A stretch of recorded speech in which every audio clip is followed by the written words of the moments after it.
If it were in the past, Luo Yao wouldn't have made this decision because she didn't know how much Lin Ran truly cared about the Lin family.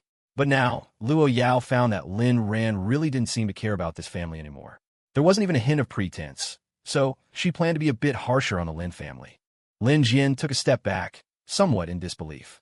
He had already learned the identity of the woman before him from Lin Tianba's description. Miss Luo, why? Luo Yao extended her high-heeled shoe and kicked out. Lin Jian, who was already teetering, fell directly to the ground. You think you're worthy of talking to me? Lin Ran sighed. Honestly, he didn't want Luo Yao to see the Lin family. It was one thing to disgust himself, but he couldn't disgust his wife. Today, there was really no other way. After all, Lin Jian had been too deserving of a beating at the time. Lu Yuemei instantly exploded. Who are you? Why did you hit my son? I'll beat you to death, you bitch. You've offended our Lin family. You're finished. I'll make you bankrupt. Puffed. Lin Ran almost couldn't hold it in. What kind of crazy talk is that? Make Luo Yao bankrupt? Are you crazy or am I? Lin Tianba was also startled. He didn't expect his wife to be so fierce. He quickly explained, CEO Luo, women don't understand things, you. Luo Yao glared at him coldly. Are you worthy of talking to me? The Lin family, right? So it was you all along who bullied my Aran. Lin Tianba felt as if he had plunged into an ice cellar, a chill running through his entire body. Her Aran? I don't know what relationship CEO Luo has with Lin Ran, this little. My son, Luo Yao. Your son? What gives you the right? Then, turning to Lin Ran with a tender expression, Hubby, how do you want to punish this old beast? Hubby? Everyone was stunned, including Lin Ran, who was extremely shocked. He hadn't expected Luo Yao to make it public just like that. So, Luo Yao didn't mind their relationship being public. He had been mistaken all along. Seeing Luo Yao's angry look, Lin Ran worried she might explode on the spot. So he walked over, put his arm around Luo Yao's shoulder, and said, It's okay. I'll handle it. Seeing this gesture, the jealousy in Lin Jian's eyes turned entirely into hatred. Lin Ran. Chairman Lin, I can't be bothered to argue with you about past matters. Today, your son brought the beating upon himself, so you can't blame me. If you want revenge, you're welcome anytime. Turning his head to look at Luo Yao. Yao, let's forget about firing him or anything. Although he's a jerk, we should give every classmate a chance, don't you think? Luo Yao frowned. Are you sure? Actually, she wanted to have all these people arrested and locked up, the kind they'd never get out of for a lifetime. Lin Ran nodded, looking at Luo Yao with deep affection. Lin Ran, let me reiterate, hubby is a feeling. Luo Yao looked into Lin Ran's eyes, suddenly felt a wave of love, stood on her tiptoes, and kissed him, completely ignoring everyone else. This scene made everyone's eyes widen. After the kiss ended, I'll listen to our Ran. Turning to Principal Tang. You remember this, if anyone bullies our Ran in school again, I'll have your school demolished. Principal Tang nodded hastily. Only today did he realize how profound Lin Ran's background truly was. Luo Yao left with Lin Ran. Throughout the entire process, Lin Tianba and the others didn't dare to utter a peep. After the two left, Lu Yuemei finally reacted and quickly said, Hubby, how could you let them go? Did little Jian get beaten for nothing? Lin Tianba looked deeply at Lu Yuemei and said, You prodigal wife, the Lin family will be ruined by you sooner or later. Do you know who that woman was just now? She's. Forget it. Let's talk about it later. Hurry up and come home with me. Lu Yuemei, utterly unconvinced and resentful, followed Lin Tianba away. Lin Jian naturally went with him. Only then did the Dean of Discipline ask, Principal, who was that woman who took Lin Ran away just now? Principal Tang also recovered from a shock. Luo Yao. The Dean's eyes widened too. Which Luo Yao? The principal glanced at him and said, The one you know, the one ranked first on Forbes who hasn't shown her face, the Luo Yao who donates our school scholarships. Heavens! The Dean of Discipline went limp and collapsed to the ground. Principal Tang, don't spread this matter around, or no one can protect you. The Dean of Discipline nodded like pounding garlic. Rest assured, I don't have the guts. Lin Ran and Luo Yao arrived at the parking lot. As soon as they got in the car, Luo Yao ruffled Lin Ran's hair vigorously. Actually, for such a small matter, Luo Yao could have arranged for someone to handle it, but she didn't want to. She wanted to handle Lin Ran's affairs personally. Aran, I'm very happy that you could leave the Lin family. From now on, you are Luo Yao's man. Lin Ran, I've always been your man, didn't you know? Luo Yao, then now I want to be your woman. Lin Ran got out of the car, looking slightly disheveled. The luxury car slowly drove away. Passing students looked bewildered. Lynn Ran was actually being kept. Who on earth could turn the campus heartthrob into a private possession? The campus heartthrob clearly belonged to everyone. Lynn Ran left the parking lot without paying attention to anyone. He found that he had also become thick-skinned now. Arriving at the company, Wu Zhishang was already there. The freshman had 3 more days of military training to go. The day the military training ended would be the welcoming party. The company, which seemed empty now, would soon be overflowing with fresh traffic. The procedures for the real estate company were still being processed and would probably take a few more days.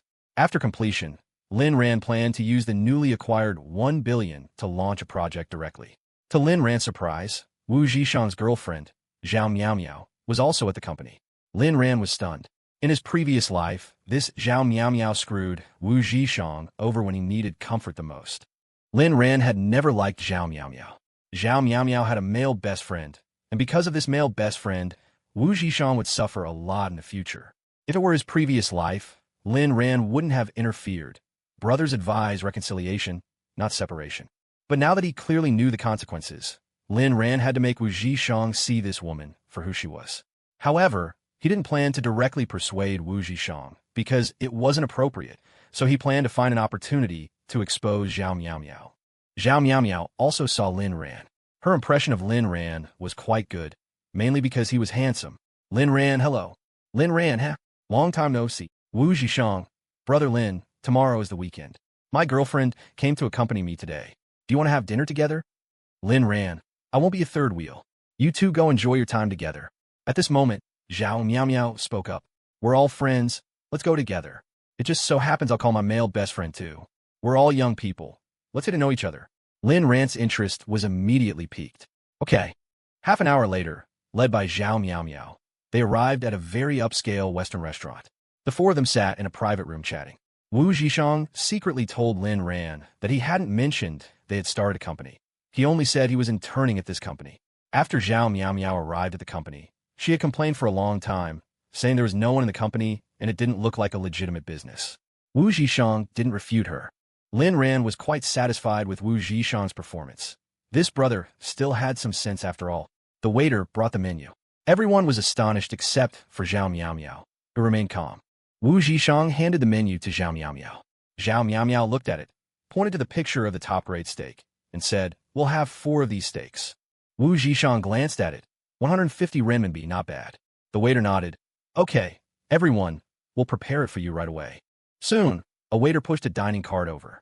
On the cart was a piece of beef with marble patterns. This is top-grade beef from New Zealand. How much would you like? Zhao Miao elegantly gestured, and the waiter, following her gesture, cut a piece about 2 fingers wide. The male best friend also gestured for a similar piece. Wu Zhishang, however, kept frowning, feeling that something was not quite right. It was Lynn Ran who smiled and gestured with his palm, saying, "Give us each this much." After cutting the steaks, the waiter placed them on an electronic scale. 4 steaks, a total of 1,000 grams, priced at 150,000. How would you like your steaks cooked? Wu Zhishang was stunned, but Lynn Ran just kept smiling without saying anything. Zhao Miao was also secretly shocked. She had only looked at the picture earlier and not the price. Wu Zhishang had looked, but only glanced at it, not carefully reading that it said 150 RMB/G. Zhao Miao looked at Wu Zhishang pitifully and said, "Zhishang, you wouldn't be heartbroken about the money, would you?" Wu Zhishang smiled awkwardly and said nothing. It wasn't a matter of being heartbroken or not. It was a matter of whether he had it or not. Okay, everyone, how would you like your steaks cooked? Lynn Ran, medium well. Seeing someone speak, Zhao Miao also said, "Then I'll have medium rare." Best friend, medium rare for me too. Wu Zhishang sighed and said, "I'll have well done." It seemed he would have to borrow from Lynn Ran later. Hearing Wu Zhishang order a well-done steak, both Zhao Miao and her male best friend showed a hint of mockery. Male best friend, Miao, your boyfriend is really interesting. He's more suited for stewed beef. What a waste of such good steak. Wu Zhishang endured it because he was Zhao Miao's childhood friend and male bestie. Zhao Miao, however, didn't help Wu Zhishang, but said in a low voice, "Don't say that. My boyfriend just hasn't eaten much Western food, so this is normal." The male best friend sighed. What a waste of good things. Lynn Ran really couldn't stand it anymore. You eat a steak and you get a superiority complex, huh? Then why are you eating it medium rare? Why don't you just go to a cattle farm and gnaw on the cows? But the male best friend looked angry. Who are you? What business is it of yours what I say? Lynn ran. And who are you? What nonsense are you spouting here? Do you know you look very much like a green tea bitch, implying a two-faced, manipulative person, here likely referring to a male version. Zhao Meow Meow quickly tried to mediate. All right. Isn't it just a steak? How you eat it doesn't matter, right? We're all friends. Let's not fight. Lynn ran. Fight? He's not even worthy. The male best friend got angry and immediately stood up, saying, Who do you say isn't worthy? Who do you think you are? Lynn ran pointed at him and said, Just talk, don't fucking gesticulate. Were you, a eunuch with that orchid finger? And your saliva is fucking spraying out. Wu Zhishang and Zhao Meow Meow took turns trying to mediate, and only then did the male best friend sit down angrily. Meow Meow, I'm leaving. You guys eat. Zhao Meow Meow immediately went to grab the male best friend's hand, and after much persuasion, managed to get him to sit down again. Lynn ran watched them sit down holding hands, frowning, without speaking. Zhao Meow Meow. This is my male best friend, my best friend. Today I wanted everyone to get to know each other, so let's all take a step back. The steaks arrived, and they started eating. After all, such expensive steaks couldn't be wasted. During the meal, Lin Ran learned that the male best friend's name was Lu Jian. When it was time to pay the bill, Wu Zhishang winked at Lin Ran, and Lin Ran winked back. Wu Zhishang, we're done eating. Lend me 150,000. Lin Ran, I ate too. I'll pay for what I ate, and I'll pay for what you ate, but I'm not covering that green tea bitch. You make them go Dutch. Wu Zhishang had no choice but to say, let's go Dutch for this meal. I'll pay for Meow Meow and myself. Brother Lin and Lu Jian can pay for themselves. Lu Jian exploded on the spot, looking at Zhao Meow Meow and saying, Meow Meow, is this your boyfriend? He's so stingy, he won't even treat your best friend to a meal. How can such a stingy person be good to you in the future? Zhao Meow Meow also said, Zhishang, why are you being so unreasonable? You won't even pay for a meal. Wu Zhishang, you're my girlfriend, I should treat you. But Lu Jian, we just met. I have no obligation, right? Besides, didn't I also ask Brother Lin to pay for himself? Lu Jian, I think this poor bastard simply has no money.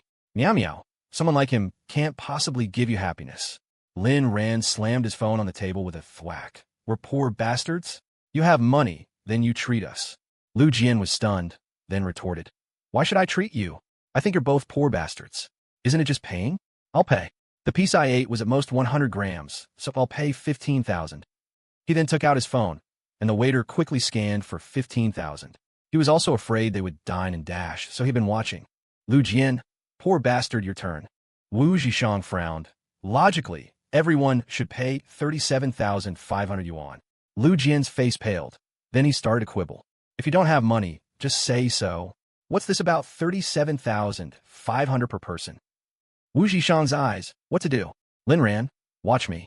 Lin Ran smiled, and with a slap, he put a black card on the table. It was the black card Luo Yao had given him. When going out to spend money, Lin Ran now used Luo Yao's money, because it would make Luo Yao happier. Waiter, charge 1 million to this. Remember, when my friend and I come to eat, deduct it directly. Not for others. Lu Jian laughed. Poor bastard you. 1 million.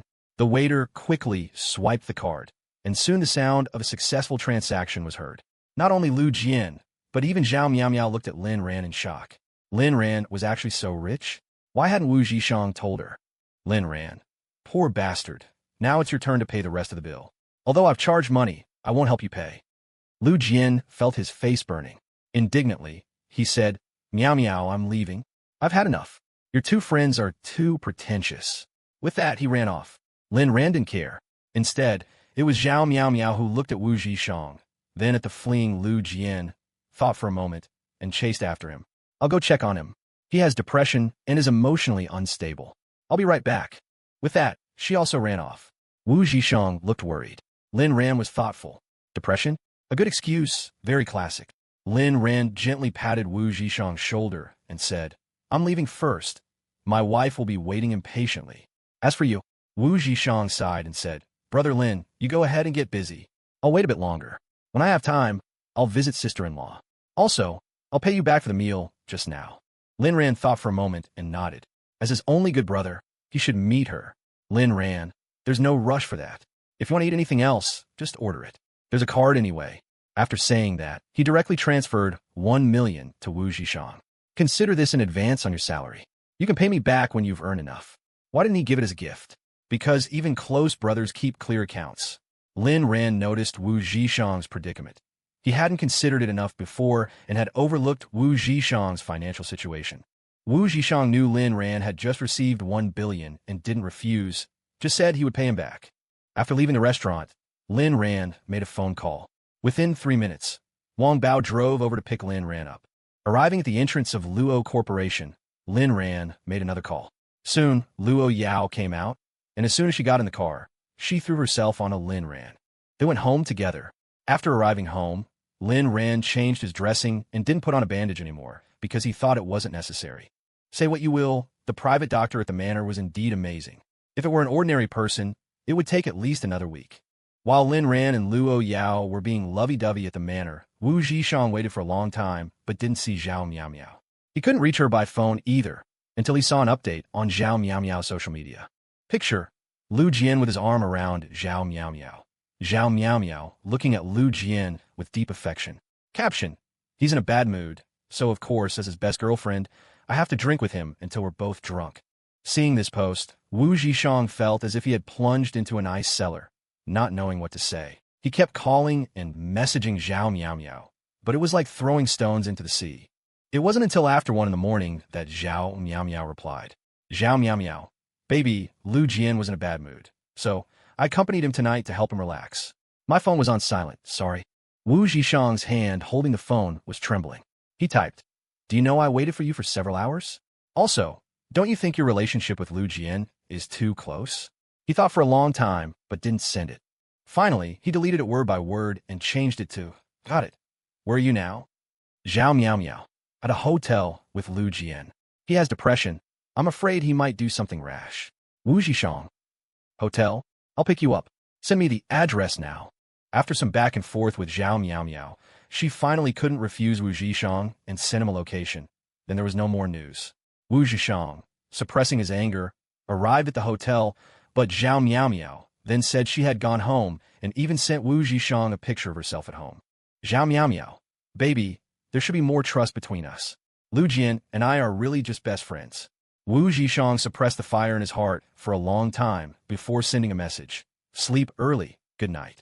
He took a deep breath, really wanting a cigarette, but looking around, he found that all the nearby shops had long since closed. Wu Zhishang sighed and left. Upstairs in the hotel, Lu Jian and Zhao Miao Miao were watching the departing figure below. Miao Miao, your boyfriend is watching you too closely. It seems it won't be easy to ask you out in the future. Should I not appear anymore? Zhao Miao Miao immediately gently stroked Lu Jian's head and said, what are you talking about? We're good best friends. We can meet anytime. Lu Jian was moved to tears, gently burying his face in Zhao Miao Miao's embrace and sobbing. Zhao Miao Miao stroked and comforted him for a long, long time. Not going to hurt the main character, just a little bit for the supporting character, but not a big blow, rest assured. Just as Wu Zhishang was returning to school, Lu Rushi also ran into trouble. Lu Rushi usually lived in the dorm. Tonight, Lu Rushi was in a very bad mood, the reason naturally being Lin Ran. To numb herself, she invited Hua Haney to get drunk at a nightclub near the school. She drank until she was completely plastered, constantly yelling things like, I want to win Lin Ran back. I've already fallen in love with Lin Ran. Why did he become like this? And so on. After drinking, the two of them staggered out, wanting to leave, but were stopped by someone because they hadn't paid yet. Hua Haney and Lu Rushi looked at each other. Lu Rushi, Nini, I don't have money recently, you pay.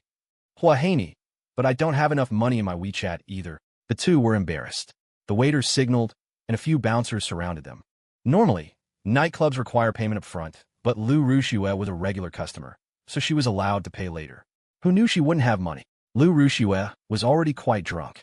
She fumbled for her phone and dialed a number. The call didn't go through because she had dialed Lin Ran's number.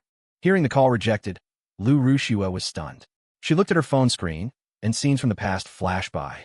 Lu Rushi squatted on the ground and started crying. Hua Haney frowned and said, Rushi, try someone else. Lu Rushi stopped sobbing and called Lin Jian, who knew that when Lin Jian heard Lu Rushi had spent over 10,000 on a drunken night out and couldn't pay, he also angrily refused.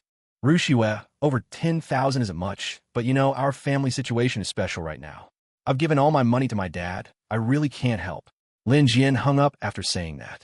Lu Rushue was stunned again. In the past, no matter how much money she spent, Lin Ran would cover for her. This time, it was just over 10,000, but Lin Jian kept making excuses. The difference was obvious. In the end, with no other choice, Lu Rushue could only call a simp from the new fish pond in the foreign languages department. In less than 10 minutes, the simp arrived on a shared bike, holding over 3,000 yuan scrounged from the dormitory, plus a semester's living expenses from his WeChat, and paid the bill for Lu Rushue. Lu Rushue, thank you, I'll pay you back this money. After saying that, she left with Hua Haney. The little simp wanted to send them off, but Lu Rushue immediately glared at him. I just borrowed money from you. It's not like I'm not going to pay you back. What are you still following me for? The little simp, afraid Lu Rushue would misunderstand, quickly explained, I just want to walk you back to school. It's so late. It's not safe for you two girls. Hua Haney looked disdainful. We don't need your escort. You can go back by yourself. The little simp was helpless and could only ride his bike away. Because it was close to the school, Lu Rushue and her friend staggered back on foot. Who knew they would be blocked on the road? The two people blocking them were one with a fleshy face and one with yellow hair, clearly not to be trifled with. Although Lu Rushue was drunk, her heart still turned cold. Hua Haney was even more scared. At this moment, they deeply regretted letting that little simp go earlier. Otherwise, he could have been cannon fodder. The yellow-haired man looked at Lu Rushue with a sinister expression. Student Lu, when do you plan to pay back the money you owe our boss? Lu Rushue cowered in the corner, stammering, I don't have that much money. Big brothers, can you give me a few more days? My boyfriend has money. I'll have him give it to you. That money was originally what I owe my boyfriend. The yellow-haired man suddenly raised his hand, scaring Lu Rushue into screaming, then lowered it again. I'll give you 3 more days. If you don't pay back the money, I'll have to take measures. Don't doubt my words.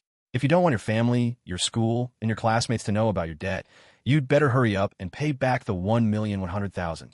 Lu Rushue's eyes widened. Wasn't it 1 million? Hua Haney squatted to the side without saying a word, remaining silent. The yellow-haired man smiled. That was before. Now it's 1,100,000. If you still haven't paid in 3 days, the interest will increase by 10,000 every day. These are the rules. Lu Rushue mustered a little courage and said, Aren't you afraid I'll call the police? The yellow-haired man slapped her across the face with a smack. Blood seeped from the corner of Lu Rushue's mouth. Go ahead and report it if you dare. If you report it, you indeed won't have to pay interest, only the principal, but you'll have to bear the consequences. Lu Rushue was too scared to speak and could only nod silently. She didn't dare to gamble because she was afraid. 1,100,000. It would have been manageable before, but now, the entire Lu family plus the Lin family probably couldn't come up with 1 million. And just at this time, Lin ran transfer the debt. Wasn't this clearly making things difficult for her? The two hooligans left, and Hua Haney helped Lu Rushue up. Rushue, you'd better find a way to get the money, otherwise they won't let it go. Lu Rushue was mostly sobered up from the alcohol, her eyes teary as she said, But I can't raise the money now. My cousin's family borrowed a lot of money to acquire shares, and my family's money has also been lent out. It'll take at least some time to get it back, and besides, I don't dare to tell my family. Hua Haney, I have an idea. Lu Rushue's eyes lit up. What idea? Hua Haney, fine Lin ran. He definitely has money, otherwise he wouldn't be driving such a good car. Lu Rushue asked doubtfully, But didn't you say he doesn't care about me anymore? Hua Haney shook her head. Not necessarily. I just thought about it again, and something feels off. The reason Lin ran transferred the debt might be because he wants you to beg him. He's still angry. Think about it. Why would he push you so hard when your family is at its most difficult? There must be a reason. You could try. Well, she could spin it any way she wanted. Lu Rushue was silent for a while, then slowly, a glimmer of hope reappeared in her eyes. She nodded seriously. Right, I have to try. I also want to win back Brother Lin Ran. He's just angry. The welcoming party is the day after tomorrow. I'll confess to Brother Lin Ran in front of the whole school that day to prove my determination this time. Hua Haney was shocked by Lu Rushue's words. She hadn't expected Lu Rushue to go to such lengths now. But your program has already been canceled. Lu Rushue, I have a way. Hua Haney, then good luck. Lu Rushue had always believed that Lin Ran wouldn't actually ask her for money. It wasn't until these past few days that she realized she was wrong. Lin Ran really would pressure her. The next day, Principal Tang, with a let's try it and see attitude, made a call to Luo Corporation. After waiting for about 10 minutes, Assistant Lu Meng replied. Our CEO, Luo, has agreed to your invitation and will appear at tomorrow's party to give a 5-minute speech to inspire the new students. Principal Tang was so excited he almost performed a cha-cha on the spot. He was in a state of euphoria. What was Luo Yao's status? Ordinary people rarely had the chance to see her, let alone have such a figure grace a school's welcoming party. This time, it was a huge honor. However, Principal Tang knew that it wasn't Luo Yao giving him face, but because of that man. Thinking of this, Principal Tang thought even more highly of Lin Ran, and had even mentally equated Lin Ran's status with his own. Following this, the school released news that a very important figure would be speaking at the welcoming party to inspire the new students, and all students and staff could attend. Moreover, this important figure was said to be someone from Forbes. As soon as this news came out, the entire school was abuzz, especially the senior students. Being able to see a magnate in person and hear their speech was a very important experience for them, as they were about to enter society. The principal then informed Lin Ran that he would be speaking backstage at the freshman welcoming party. Lin Ran also smiled and expressed his thanks. Another day passed, and the 14-day military training for the university freshmen finally ended. Today was the freshman welcoming party. At 6 p.m., because too many students were attending the welcoming party, the school directly set up a large stage on the main sports field.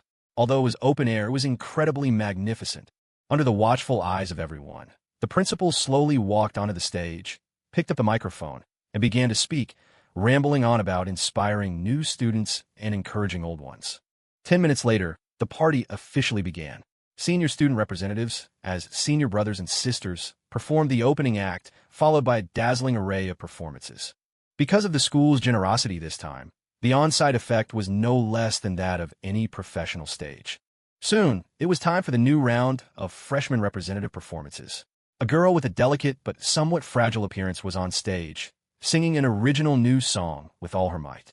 This person was also the new campus belle elected by the freshmen, Zhang Xiaowan. Lin Ran and Wu Zhishang were both surprised. They hadn't expected Zhang Xiaowan to be so multi-talented despite her family background. The party was nearing its end, and only then was it Lin Ran's turn to go on stage. Lin Ran wasn't performing. He was there to recruit for his company. This was a special favor from school. As soon as Lin Ran stepped on stage, countless students' eyes lit up, especially some of the girls. Wow, Senior is so handsome. Is this our school's heartthrob? Senior Lin Ran, I love you. Stay away from Lu Rushiwe and come into my arms. Just now, Senior Lin Ran said he was inviting us to develop together. Did I hear that right? That's right, from what they said, it seems Senior Lin Ran has established a media company. Huh, so awesome. I haven't even gotten my internship certificate yet. Can I join? Wu Zhishang had been assisting with the explanation. After a 5-minute summary, Lin Ran concluded. Although our Nuanyo Media and Nuanyo Real Estate are new companies, everyone has seen the prospects through the PPT. We welcome everyone to join. For the subsequent interview process, you can contact my good brother, Wu Zhishang. Thank you, everyone. After a round of enthusiastic applause, Lin Ran and Wu Zhishang slowly stepped down from the stage. Now, they just had to wait for the results. It was believed that through this campus exposure, the company would at least no longer be short of people. As for the quality of employees, that would have to be sifted through slowly. This was all Wu Zhishang's work. After Lin Ran stepped down, the host did not immediately follow up. Instead, Principal Tang went on stage to speak again. Everyone, today's party is also coming to an end, but we have prepared a very important segment for the students. That is, the CEO of Luo Corporation and also the donor of our school's Highmount Scholarship, Miss Luo Yao, will give an exciting speech for the students. I also hope everyone will listen carefully and strive to become a useful person to society and the country. Everyone's eyes widened. They knew an important figure was attending today, but no one expected this person to be so important. Few people had seen Luo Yao's appearance, but her name was known by almost everyone, except for frogs in a well like Lu Yuemei. That was the eldest daughter of the top conglomerate, the helmswoman of Luo Corporation, the world's #1 enterprise.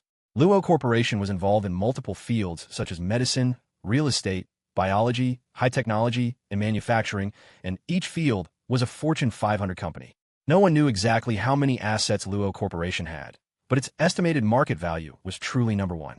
Even just based on Luo Corporation's tax report from the previous year, she was placed at the top of Forbes' list of mysterious billionaires. Luo Yao walked onto the stage amidst the shocked gazes of the crowd. Today, She wore a bright red formal dress, adorned with eternal love, her every move exuding nobility. Luo Yao is so young? Heavens! This is too beautiful, too gorgeous. What kind of divine beauty is this? Sister is so beautiful, but I'm not worthy of love. Look at her eyes. If there weren't so many of us, I'd suspect I was dead. Is this that most mysterious billionaire? What kind of dogshit luck did I have today? I saw the top conglomerate's young lady at school. Her gaze is so sharp, I love it. I want her to be my husband. Luo Tianqing, the previous head of the Luo family, was quite famous. After Luo Yao became the head, other members of the Luo family don't seem to show their faces much. It shows that Luo Yao's status in the Luo family must not be low. She must have old Master Luo support. Luo Yao's father was once considered a national heartthrob for the mother's generation, right? Back then, Luo Corporation didn't have the terrifying power it has now. It can be said that Luo Yao single-handedly pushed Luo Corporation to its peak. Hearing the buzzing discussions, Luo Yao's eyes coldly swept across the entire venue, which instantly fell silent. Only when her gaze fell upon a certain person did Luo Yao show a slight hint of warmth. Everyone, on behalf of Luo Corporation, I'll say a few simple words. Firstly, I'm not optimistic about your future. I know many people may not agree. I want to say that your 10 years of hard study to get here, while proving your effort, does not mean you are better than others. 10 years of hard study can hardly surpass 3 generations of accumulation by others. As soon as these words were spoken, the entire venue was silent. Even the principal's forehead began to sweat. He didn't know what Luo Yao would say today. Luo Yao had only just arrived at the school a few minutes ago. No one refuted Luo Yao's words, or rather, no one dared to refute them. At most, a group of arrogant students showed expressions of disapproval. However, there are exceptions to every rule. At this school, your efforts can truly change your life. So, to inspire everyone to go further, we have prepared the nation's highest scholarship. As long as you have the ability, you can get it, even directly surpassing those who once stood above you. Today, I came here for only one thing, to add 100 million Chinese yuan as this year's scholarship for Peking University. I believe this is the most practical and effective method of encouragement. Students, work hard. I hope that on the road to winning scholarships, you will not forget your original intentions and be clear about your inner self. Why do you study? Why do you go to university?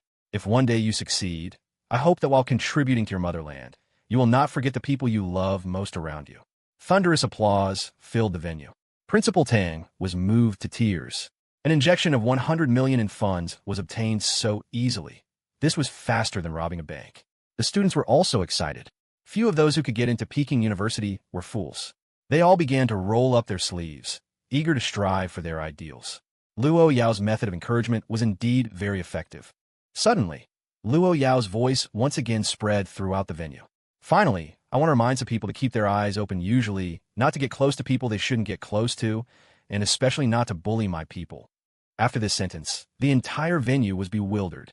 Watching Luo Yao stare at one place for a long time, everyone turned their heads in a daze, and then saw where Luo Yao's gaze was directed. It seemed to be Lynn Ran. One sentence plunged all the teachers and students of the school into deep thought. Then, Luo Yao breezed off the stage, cool as can be. After Luo Yao stepped down, the principal wiped his sweat and went on stage to make a concluding speech. He was very good at summarizing.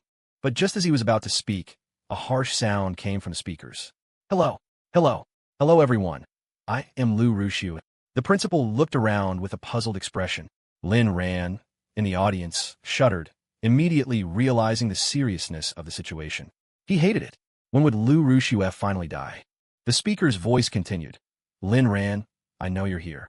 Today I want to tell you something very important, and that is, I've fallen in love with you. Can you be my boyfriend? As soon as these words were spoken, the entire venue was shocked. No one expected the campus belle, Rushi, to confess to her former simp. Many freshmen didn't understand what was going on. Seeing such a beautiful senior confessing publicly, they also started to hoot. And Luo Yao, who had just stepped down and was being escorted by bodyguards but hadn't yet left the school, instantly had a towering, killing intent in her eyes. The principal on stage felt as if a basin of cold water had been poured over him. Rushi, you're really something, daring to snatch a man from CEO Luo? The principal also knew Rushi. After all, she was the campus belle. At this moment, he wasn't worried about Rushi, but about Luo Yao getting angry. If she withdrew funding in a fit of anger, Lu Rushue would be the school center. And Luo Yao. The moment Lu Rushue's voice appeared, strode back. On the way, Lin Ran went on stage. Lin Ran walked towards the stage step by step. Lu Rushue, who had appeared on stage at some point, looked at Lin Ran with stars in her eyes and deep affection. Lin Ran prepared to strike Lu Rushue so hard that she wouldn't dare to bother him again. He nodded slightly at the principal and took the microphone from his hand. Phew, phew, oh my, the sound system isn't bad. At this point, some people had already started a hoot. Get together, get together. But some people looked puzzled. There were some of the students who had witnessed Lin Ran hurting Lu Rushue at the dormitory building last time. They were thinking Lin Ran treated Lu Rushue like that downstairs at the dormitory last time. Why is Lu Rushue still confessing? Does she have masochistic tendencies? Lin Ran smiled. Hello everyone. I'm Lin Ran. I've already introduced myself, so I won't do it again. What I want to say is don't hoot. The reason Lu Rushue confessed isn't because she likes me. It's because she owes me money, owes me 1 million, and now she doesn't want to pay it back. So she confessed to me. As soon as these words were spoken, everyone's eyes widened. Many people looked around, then looked utterly incredulous. Lu Rushue actually owed Lin Ran money? Holy crap, what did I just hear? Lu Rushue owes Lin Ran 1 million? Lin Ran is that rich. He's already started a company, please. But even if he's rich, he shouldn't embarrass our campus belle Lu on the spot. She, after all, confessed proactively. 1 million is enough to make any woman confess, except Luo Yao. If Senior Lin Ran could lend me 1 million, I'd be willing to be his girlfriend too. I guarantee I'll serve him well every day. Washing his underwear and socks would be no problem. No, sister, you're quite ugly, but you dream pretty big. On stage, Lu Rushue's face was pale. She took 2 steps back, looking at Lin Ran in disbelief. Brother Lin Ran? Lin Ran interrupted her and continued speaking to all the teachers and students. Moreover, I already have someone I like. We have a very good relationship. My upbringing doesn't allow me to have a mistress. Lu Rushue knows this too, but she keeps harassing me. Sometimes I really suspect if she's lacking love in her personality. So, all the brothers, teachers, professors, uncles, all male compatriots present, pay attention. If anyone wants to get with Lu Rushue, please hurry up and pursue her. After all, it's not that difficult. Am I right, Lin Jian? Suddenly being called out, Lin Jian, who was still looking sinister in the audience, was immediately stunned. Then, many people looked over. Lin Jian felt uneasy all over, frowned, and said, Lu Rushue is my cousin. I think my cousin is a pretty good person. Lin Ran. All right then, Lu Rushue owes me 1 million. Since you're her cousin, you pay it for her. How about it? Young Master Lin. Lin Jian felt as if he was being roasted over a fire, then suddenly realized something was wrong. You're talking nonsense. How could my cousin borrow money from you? Lin Ran made an exaggerated expression. No way, young Master Lin. Don't you usually pay attention to the forums? Someone posted about how she incurred the debt. This sentence reminded many people. They quickly took out their phones and started searching. Sure enough, the video of Lu Rushue and Hua Haney ignoring the warnings of surrounding classmates and smashing Lin Ran's car was dug up on the spot. Previously, this matter was only known to a small number of people. This time, the whole school knew about it. Holy crap. Looking at the video, it seems Lu Rushue really did smash Lin Ran's car. Lin Ran is that little brother who drives a Koenigsegg? This is too rich and too handsome. This car seems to cost a fucking 100 million. My God, what's wrong with having one more rich person like me in this world? What's wrong? Why isn't it okay? Many people below are saying Lin Ran used to be Lu Rushue's simp, and now that he's not simping anymore, Lu Rushue is chasing him back. What kind of novel plot is this? Fiction is based on life. Lu Rushue only started fawning over Lin Ran when she suddenly saw he was rich. We all saw clearly how Lu Rushue treated Lin Ran before. Unexpectedly, such a pure appearance, such a disgusting heart. Does someone like this deserve to be a campus belle? What's disgusting? Lu Rushue is just being realistic. Okay, if it were me, I'd chase him too. Lin Ran is so handsome and so rich.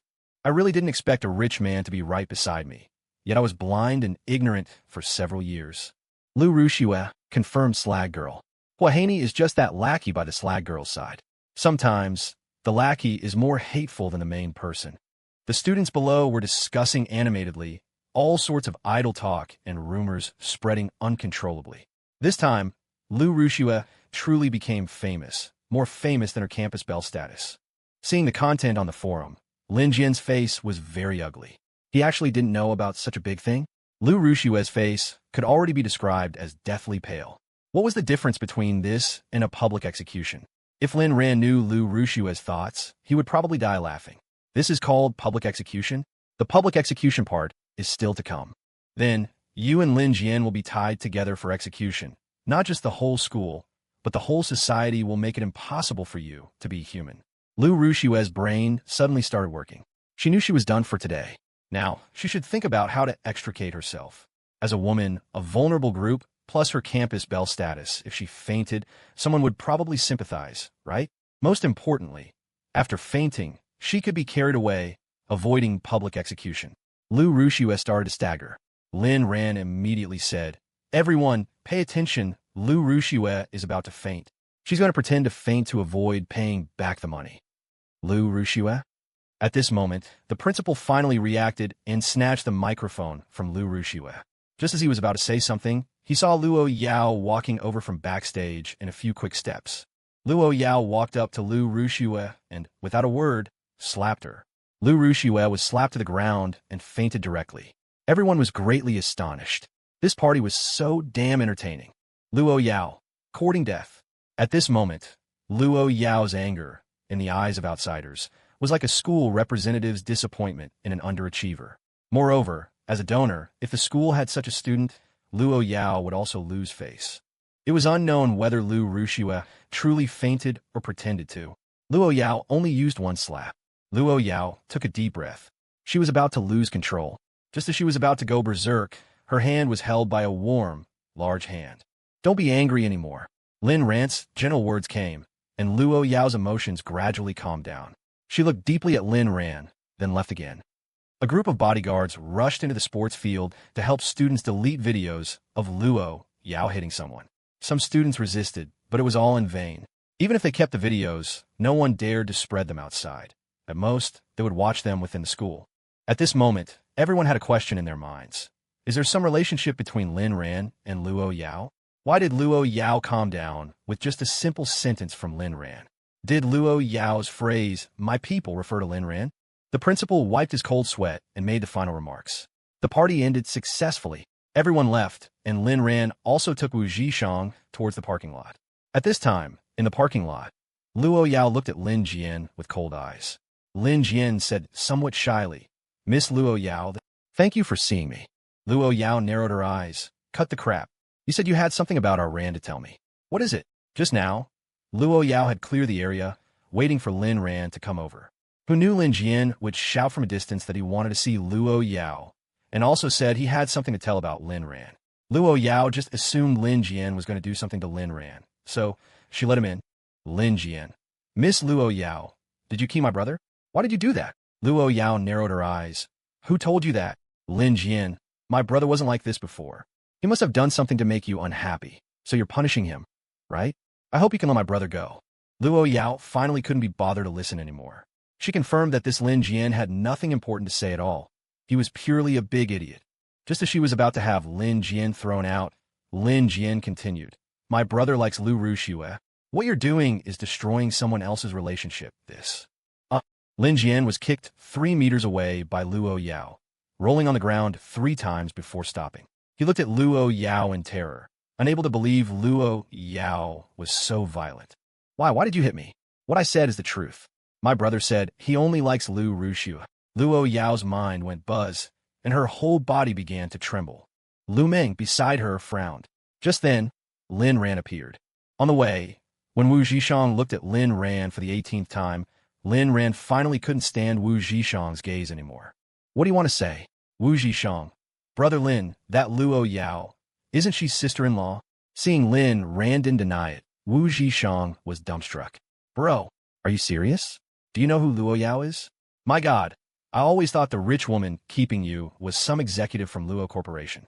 I didn't expect you to reach the sky in one step. Do you know how much money Luo Yao has? We agreed to lay low together, but you just flew off, and then you came back and told me you wanted to start business? You start your old mother's business." Wu Zhishang was thoroughly shocked. He had had some suspicions before, especially last time at the Panga Hotel, but he hadn't dared to guess it was Luo Yao. This time, he was completely sure.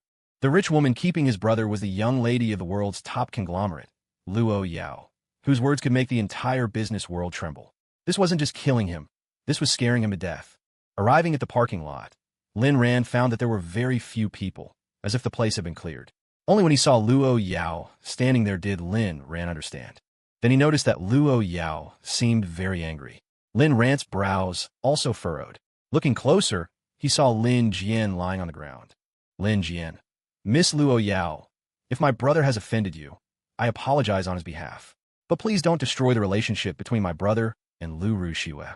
If there's anything directed at me. Lin Ran's head also went buzz. Without a word, he ran over and kicked Lin Jian so hard that he writhed and crawled. Damn it, what kind of dogshit thing are you to dare to represent me here? Do I need you to represent me? Fuck. Wu Zhishang also joined in kicking. Lin Jian, who had just recovered from his injuries, was once again bruised and swollen. Seeing Luo Yao's unstable state, Lin Ran quickly signaled the bodyguards. The bodyguards, without a word, carried Lin Jian away. Lin Ran walked to Luo Yao's side and gently caressed her body, feeling the tremors coming from her. Lin Ran's heart ached, and his hatred for Lin Jian reached its peak. Lin Jian, you just wait for me. If I don't play you to death, I'm not human. After a long while, Luo Yao's trembling finally stopped. Her gaze at Lin Ran was icy, scaring Wu Zhishang beside Lin Ran so much that he didn't dare to make eye contact. Luo Yao's gaze fell on Wu Zhishang. Wu Zhishang felt a chill run through his body. He swallowed, mustered his courage, lowered his head, and said tremblingly, "So, Luo, hey, sis-in-law." Hearing the word sis-in-law, Luo Yao showed no expression but coolly said one word. Reward. Then Lu Meng came out from behind Luo Yao and directly gave Wu Zhishang a check. Mr. Wu, fill in any number you like, as long as it's within the bank's single transaction limit. A reminder, don't write anything less than 1 million. Our CEO, Luo, can't afford to lose that kind of face. Wu Zhishang stared blankly at the check in his hand for a long time. Why did Luo Yao reward him? Was it because he called her sister-in-law? Was Luo Yao so in love with Brother Lin? It wasn't until Lin Ran patted his shoulder. Just take it if she gives it to you. Only then did Wu Zhishang come back to his senses and say, "Thank you, sister-in-law. Thank you, Brother Lin. Then I'll get lost now. I won't disturb you." After saying that, he ran off and disappeared. Luo Yao was very satisfied with Wu Zhishang's performance. She reached out to caress Lin Ran's cheek, then suddenly raised her hand and swung it, stopping when her palm was only 1 centimeter from Lin Ran's cheek, then changed to a gentle caress. Spend less time with Wu Zhishang in the future. You should save more time for me. Lin Ran nodded. Okay, my dear wife. Luo Yao. I hit Lu Rushiwe, aren't you unhappy? Lin Ran quickly grabbed Luo Yao's hand. No, I'm very happy. Does your hand hurt? He even gently blew on it with a hoo-hoo sound, which made Luo Yao feel better. Aran, remember, if you don't want to deal with Lu Rushiwe, just tell me. I guarantee I'll torture her until she wishes she were dead. And Lin Jian, he just said you like Lu Rushiwe. I was about to go crazy, you know. Lin Ran, don't listen to other people's nonsense. I have such a good wife like you. How could I possibly like someone else? Can anyone else support me? Can they let me drive luxury cars, live in mansions, and have whatever I want? You need to have confidence in yourself. Only you can afford to support me. Whether it's Lin Jian or Lu Rushiwe, don't believe a single punctuation mark they say. When I'm done using them, I'll personally hand them over to you for disposal. Luo Yao's mentality hadn't completely adjusted yet. She looked at Lin Ran with lingering anger. Ran, I want to possess you. Lin Ran, here. All right. He bent down, picked up Luo Yao, and got into the car. After this blew up, the relationship between Lin Ran and Luo Yao seemed to get even closer. Lin Ran also felt that Lu Rushiwe seemed to be gradually becoming less important in Luo Yao's heart. He didn't know if Luo Yao was pretending or if it was real. As for being angry, it should just be Luo Yao's anger towards Lu Rushiwe and Lin Jian, not him, Lin Ran. This knot, could it be considered temporarily resolved? A night without words.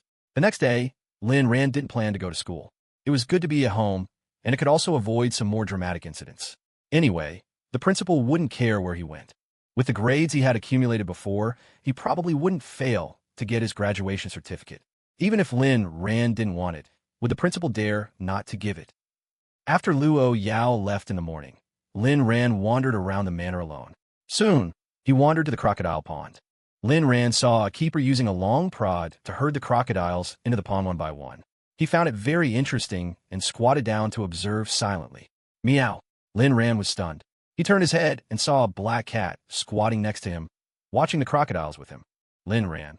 Little Black, where have you been these days? Little Black? Black cat. Meow. I don't have any food on me. Let's go back to the villa, and I'll feed you, okay? Meow. As Lin Ran spoke, he went to pick up the cat. This time, the cat didn't run away but was caught by Lin Ran.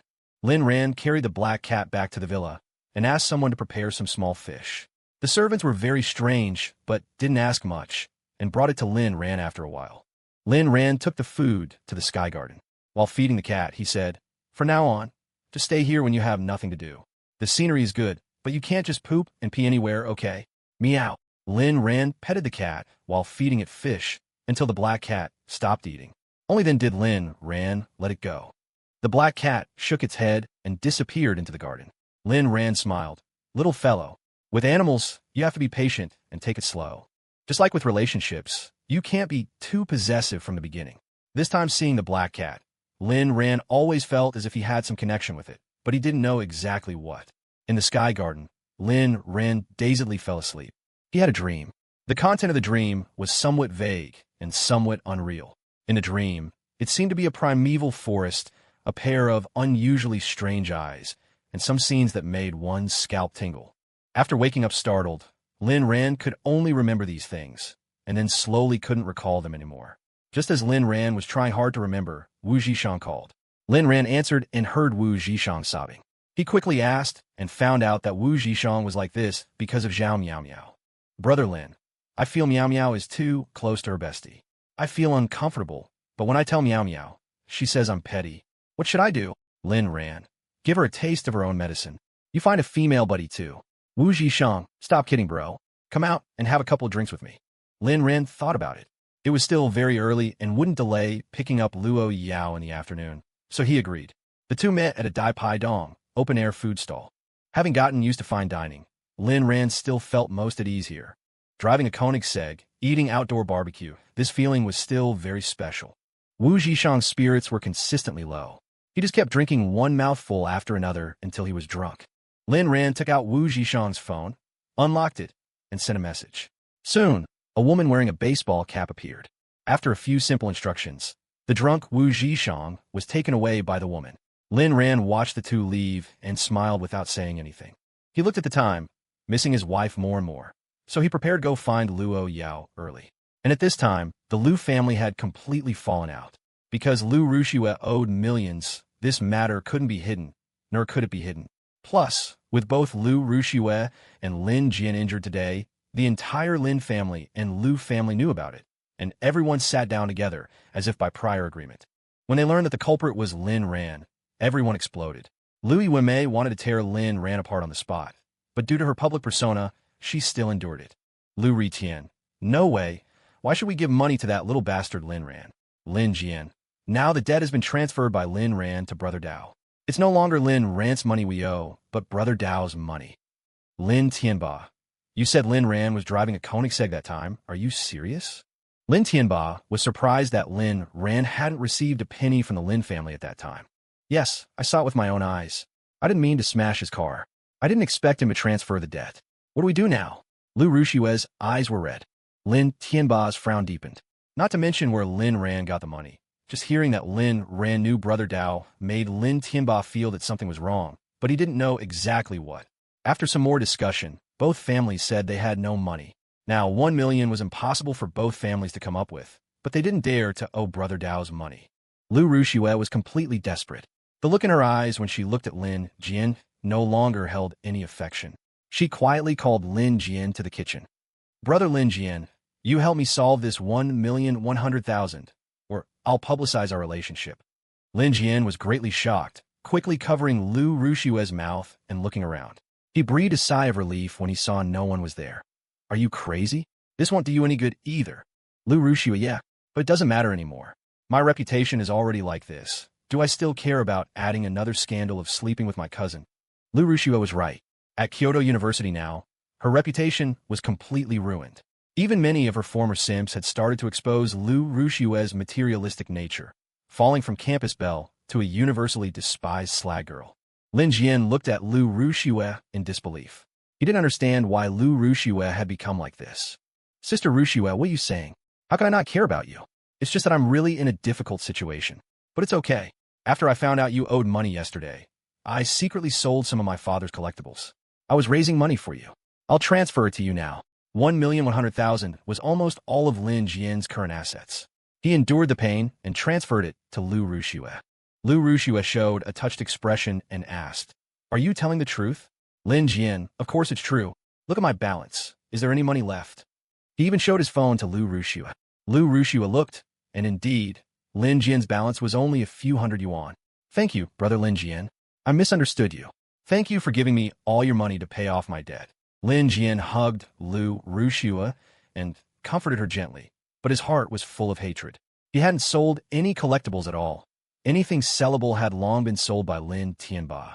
What he gave Lu Rushi was truly his last bit of emergency money. It was all Lin Ran's fault. "What are you two doing here?" Lin Tianba's voice came. Both of them were startled and quickly let go. "Lin Jian, Dad, I was just comforting Sister Rushi." After saying that, he lowered his head and led Lu Rushi away. Lin Tianba looked at the departing pair with a strange expression in his eyes.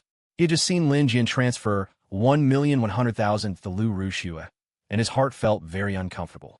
The Lin family was already at its most difficult time, yet Lin Jian only gave him a few 100,000, but gave Lu Rushi 1,100,000. Was he, this father, less important than a cousin?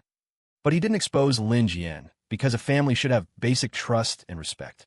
Children should also have some privacy and shrewdness when they grow up. There was nothing wrong with that. On the other side, Lin Ran arrived at Luo Yao's company. As soon as he went upstairs, a female assistant, about 40 years old, walked over and said in a low voice, "Mr. Lin, CEO Luo is in a meeting downstairs. Do you think I should go and inform CEO Luo?" Lin Ran shook his head. "No need to disturb her. I'll just wait in the office." "Okay, Mr. Lin." With that, Lin Ran walked into Luo Yao's office, sat in the boss's chair, and looked at the scenery outside the window. Suddenly, Lin Ran remembered something. He looked left and right. No one. Lin Ran picked up the small bottle on the desk, gently removed the cap, and took out a slip of paper from inside. Lin Ran thought to himself, just take a look, then pretend he hadn't seen it. It wouldn't count as peeking. He was too curious. He opened the paper, and a line of words was written on it. Content of the note: "Marry me when you grow up." The words, "when you grow up," were written crookedly, appearing exceptionally childish, while the word "me" was very elegant and firm. These were clearly two different people's handwriting. Lin Ran froze. Could this have been written by Luo Yao? No, it should have been written by a man. If Luo Yao had written it, it would be "marry you when I grow up," or "marry so-and-so." But no matter who wrote it, Luo Yao kept it as a collection. What did that prove? Did Luo Yao have a white moonlight, an unforgettable first love, besides him? And this childish handwriting was clearly written in childhood. Lin Ran was sure he hadn't lost his memory. His childhood memories were also very clear, and it was even more impossible for him to know Luo Yao. He didn't even have a vague impression of any girl, so he definitely wasn't Luo Yao's white moonlight. Then who was it? Maybe that white moonlight looked very similar to him, or maybe he looked like that white moonlight. The thought that he might be a substitute made Lin Ran feel an inexplicable wave of sadness. Lin Ran put away the note, restored it to its original state, and placed it back in the bottle. Sitting in the boss's chair, his mind felt like it had crashed, unable to speak for a long time, until a sound came from outside the office. "CEO Luo, Mr. Lin is here, in your office."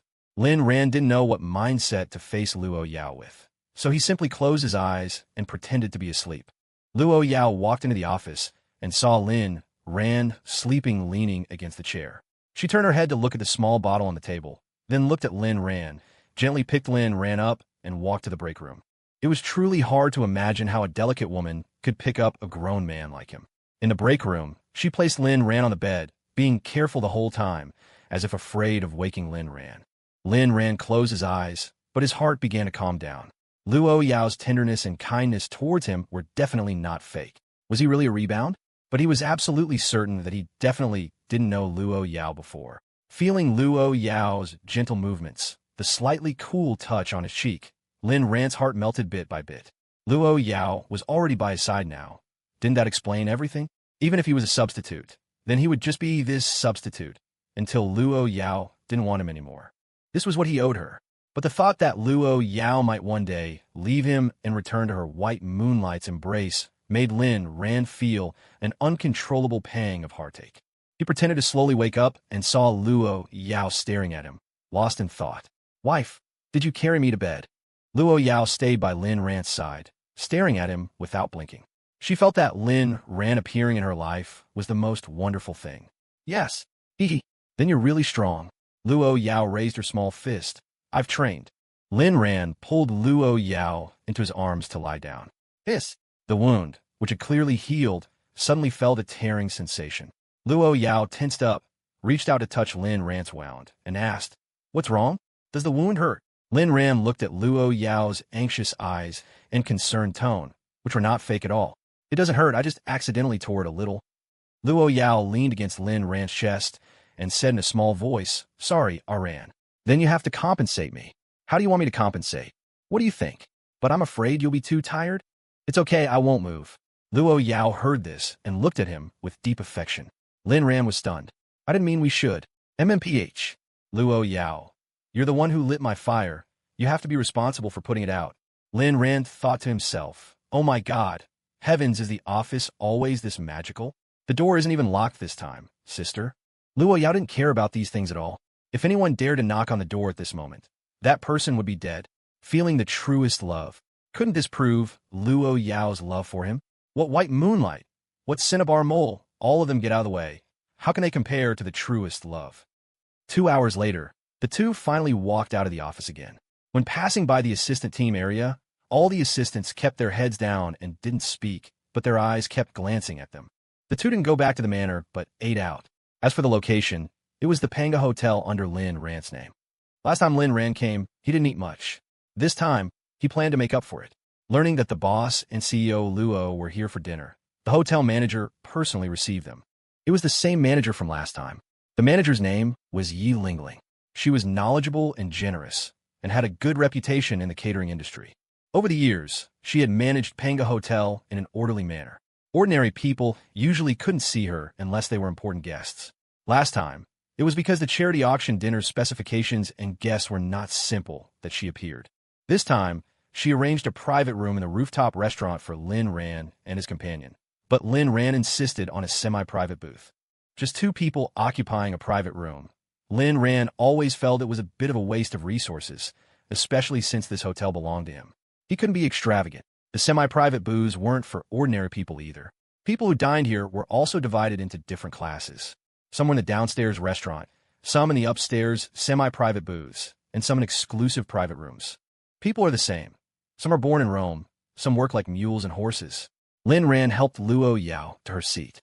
Luo Yao's eyes were also full of Lynn Rand. You can tell if a person truly loves you from their eyes. Lynn Rand mocked himself inwardly. Maybe he was really overthinking. Whether in his past life or this life, Luo Yao loved him. That love had no other shadows, nor did any white moonlight appear. "Yao Yao, why do you like me so much?" Lynn Rand asked a question he had always wanted to ask. He never asked in the past because he felt it wasn't necessary, but now curiosity began to drive him to explore. "What? You want to find a way to leave me after knowing the reason?" Luo Yao looked at Lynn Rand with a somewhat strange expression. Lynn Rand shook his head and smiled. "How could that be?" "I'm afraid you'll leave me one day. Then you're overthinking. I'll just lock you up and eat you bite by bite. I'll never leave you," Luo Yao explained. Lynn Rand, "Actually, I'm just curious. I wouldn't say I'm particularly outstanding. I'm a bit handsome, but there are many handsome people in this world. I have no money, no romance. I'm really curious why you like me." Luo Yao looked seriously into Lynn Rand's eyes and said, "You can't say that. In my eyes, Aran is the best person in this world. Being able to be by my side is the most romantic thing for me." "The most romantic thing?" This answer surpassed 1,000 words. Lynn Rand smiled and reached out to wipe the corner of Luo Yao's mouth. Just then, as expected, the unexpected happened. At another semi-private booth, about 10 meters away from Lynn Rand, a man and a woman sat down. After they sat down, the man held the woman's hand opposite him and said, "Meow meow, this is the highest spec restaurant in Kyoto. I heard a meal here costs tens of thousands. Are you really willing to treat me here?" The woman opposite him said proudly, "Of course. You're my best bestie. As for the price, don't worry. My boyfriend just bought me a bag today, and I returned it. This money is enough to eat. Lu Jian, for you, I even returned my beloved bag. Am I a good enough bestie? The man looked at the woman in surprise and said, I didn't expect your boyfriend to finally be generous for once. The newcomers were none other than Lu Jian and Zhao Miao Miao. Lin Ran frowned. Hearing Zhao Miao Miao's words, it seemed she had returned the bag Wu Zhishang bought for her. This woman was truly bizarre. Luo Yao saw Lin Ran's expression and said softly, should we kick them out? Yi Lingling had been standing by, serving. Hearing this, she was already prepared. She didn't care how those two had offended her boss. As long as the boss wanted, she could clear them out any time. No need.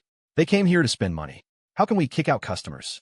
As he spoke, he gestured for Yi Lingling to come closer and whispered something in her ear. Suddenly feeling a cold gaze, Yi Lingling shivered and moved her ear slightly away from Lin Ran. Listening to Lin Ran's instructions, Yi Lingling left. Luo Yao's curiosity was also, uncharacteristically, piqued. She asked, what did you tell her? Lin Ran said in a low voice, nothing major, just arranging a show for Wu Zhishang to watch.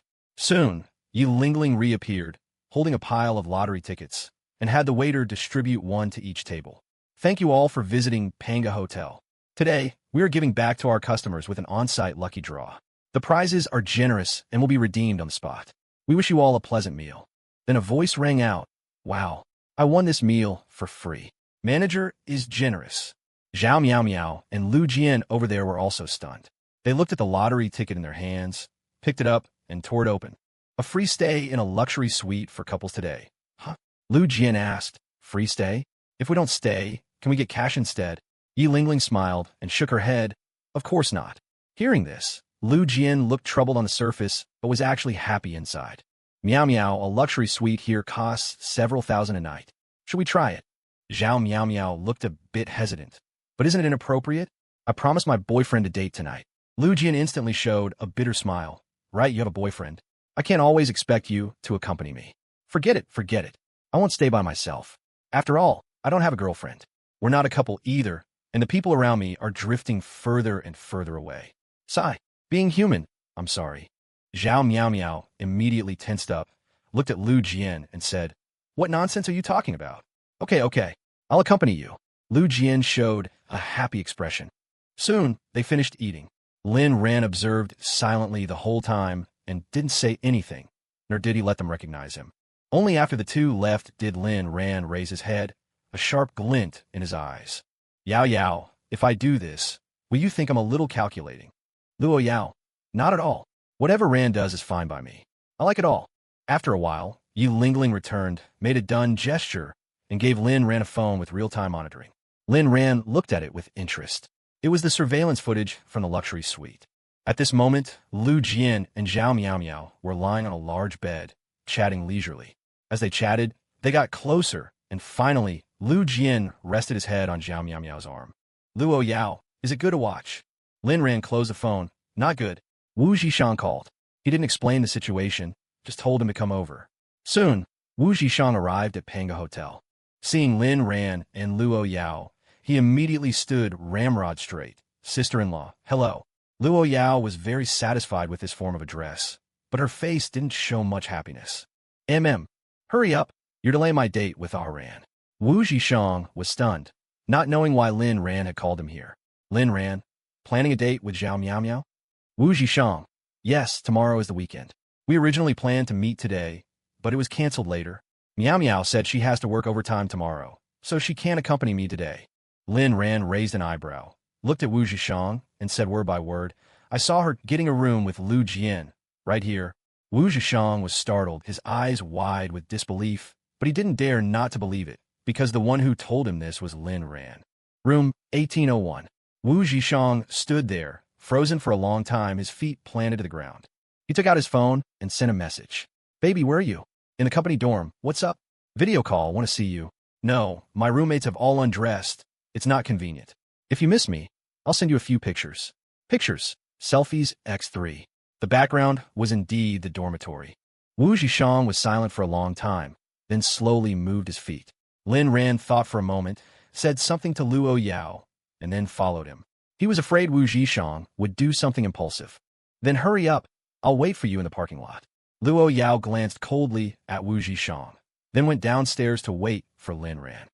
Outside room 1801, Wu Zhishang mustered his courage and knocked on the door. No answer. He knocked again, still no answer. He pressed his ear to the door, no sound. Lin Ran sighed, asked a waiter to bring a room key, and handed it to Wu Zhishang. Wu Zhishang's hand trembled as he opened the door. Then, he went in and saw a scene that he would never forget for the rest of his life. In a large, luxurious room, two people were passionately kissing. Lu Jian's hand was on Zhao Miao Miao's butt. At this point, Zhao Miao Miao and the other person seemed to realize someone had entered. They turned their heads and were both stunned. Zhao Miao Miao. Zhishang, it's not what you think. Lu Jian is in a bad mood. We're just comforting each other as friends. We didn't do anything out of line. Didn't do anything out of line? Then what are you doing hugging each other? Zhao Miao Miao.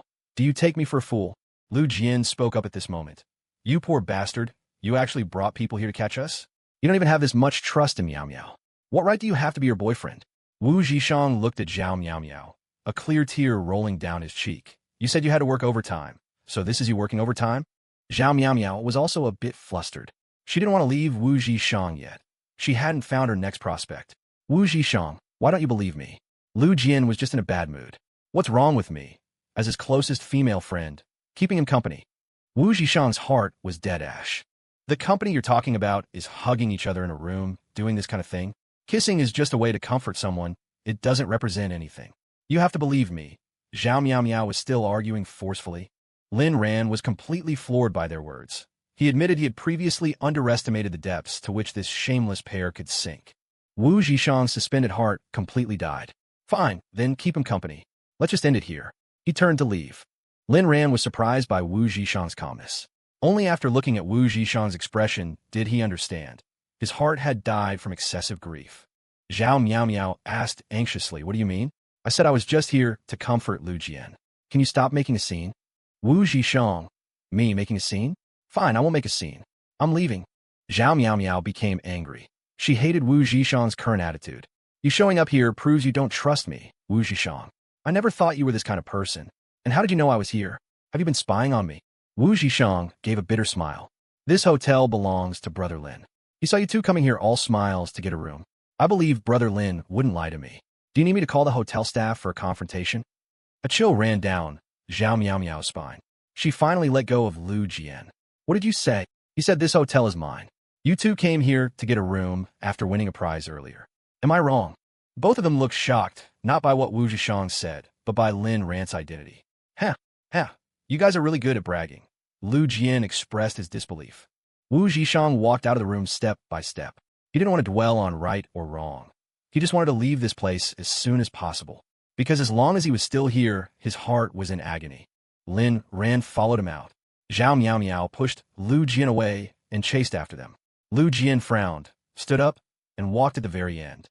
How did a perfectly romantic moment turn into this? Downstairs at the hotel, Lin Ran patted his shoulder in comfort. Brother, breaking up with her is her loss and your good fortune.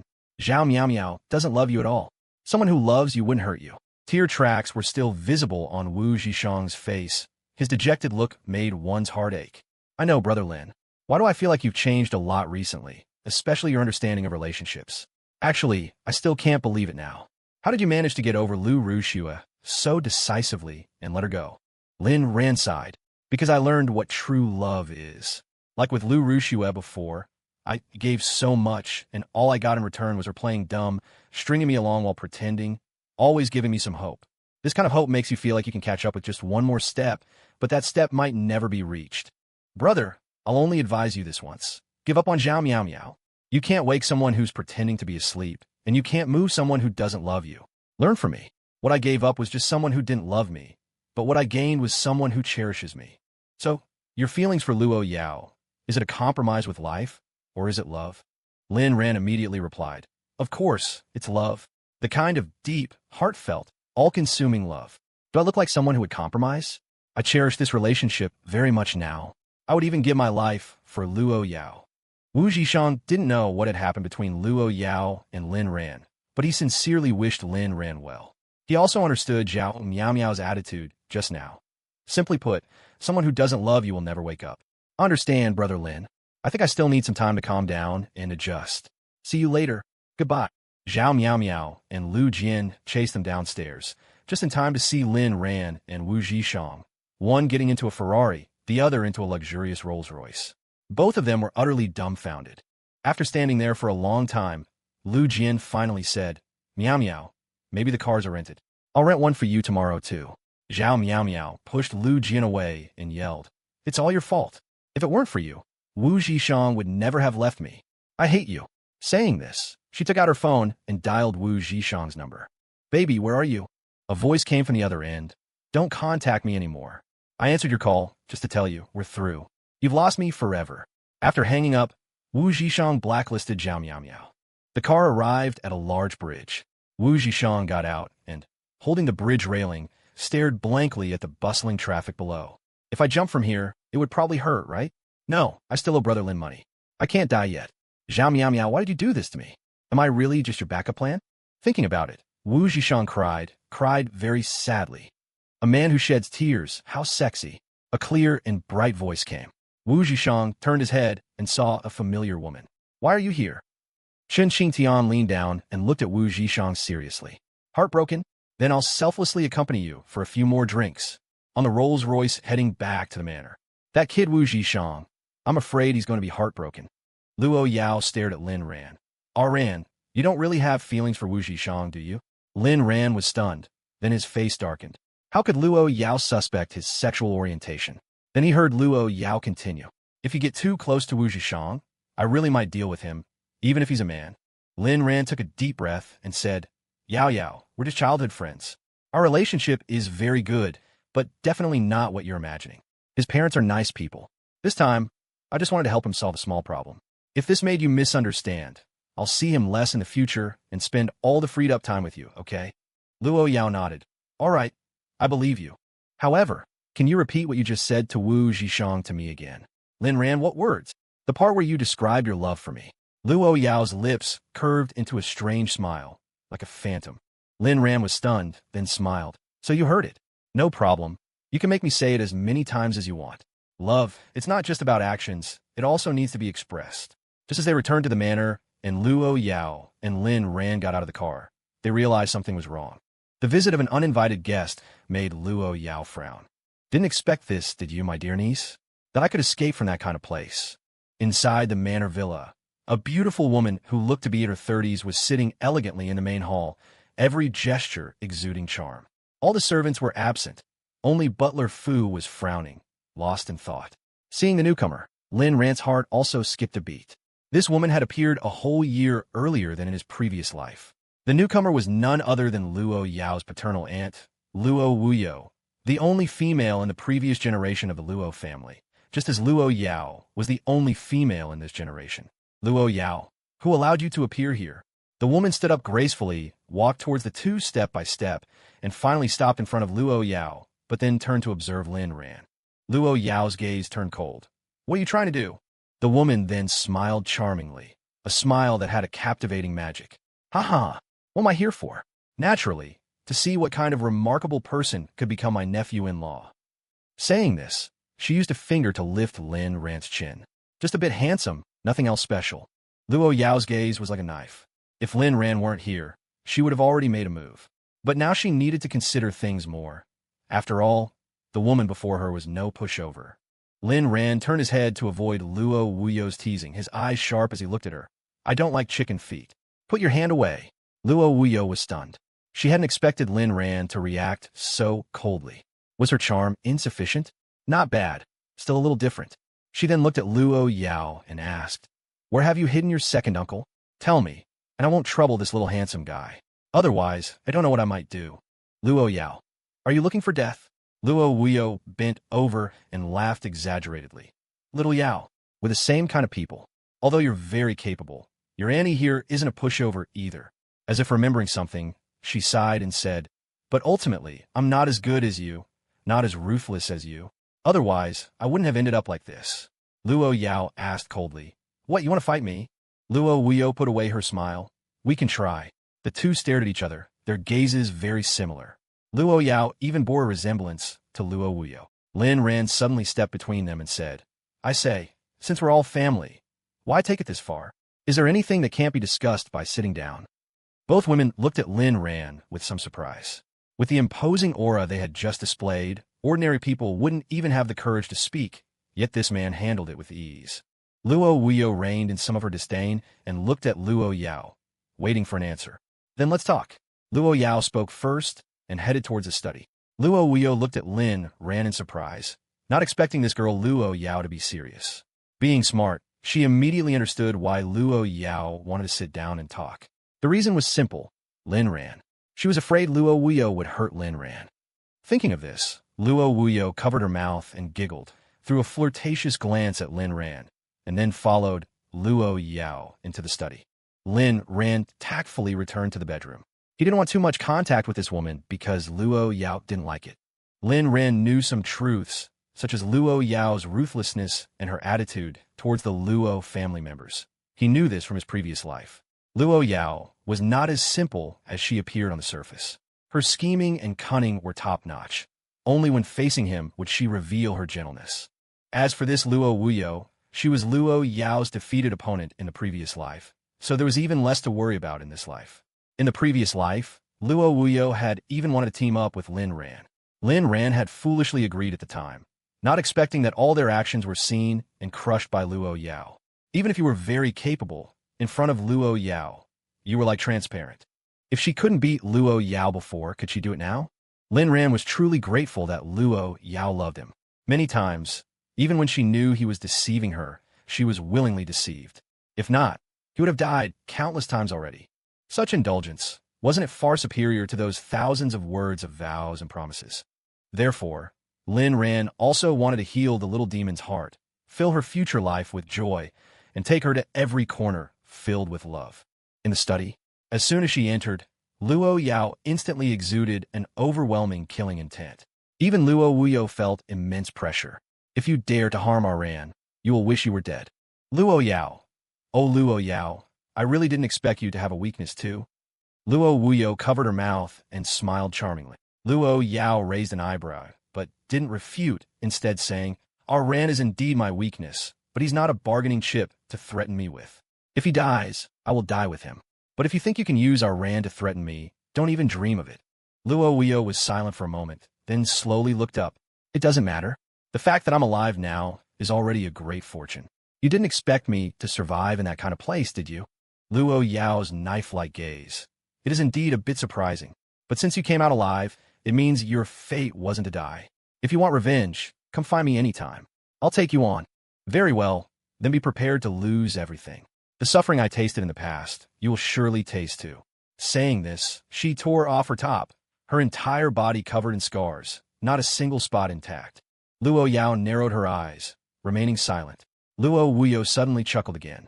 Hee hee, hey hey hey, don't be nervous, my dear niece. At least for now, I won't do anything. If you can tell me where you've hidden your second uncle, perhaps we can even become friends. Luo Yao, I don't know where he is.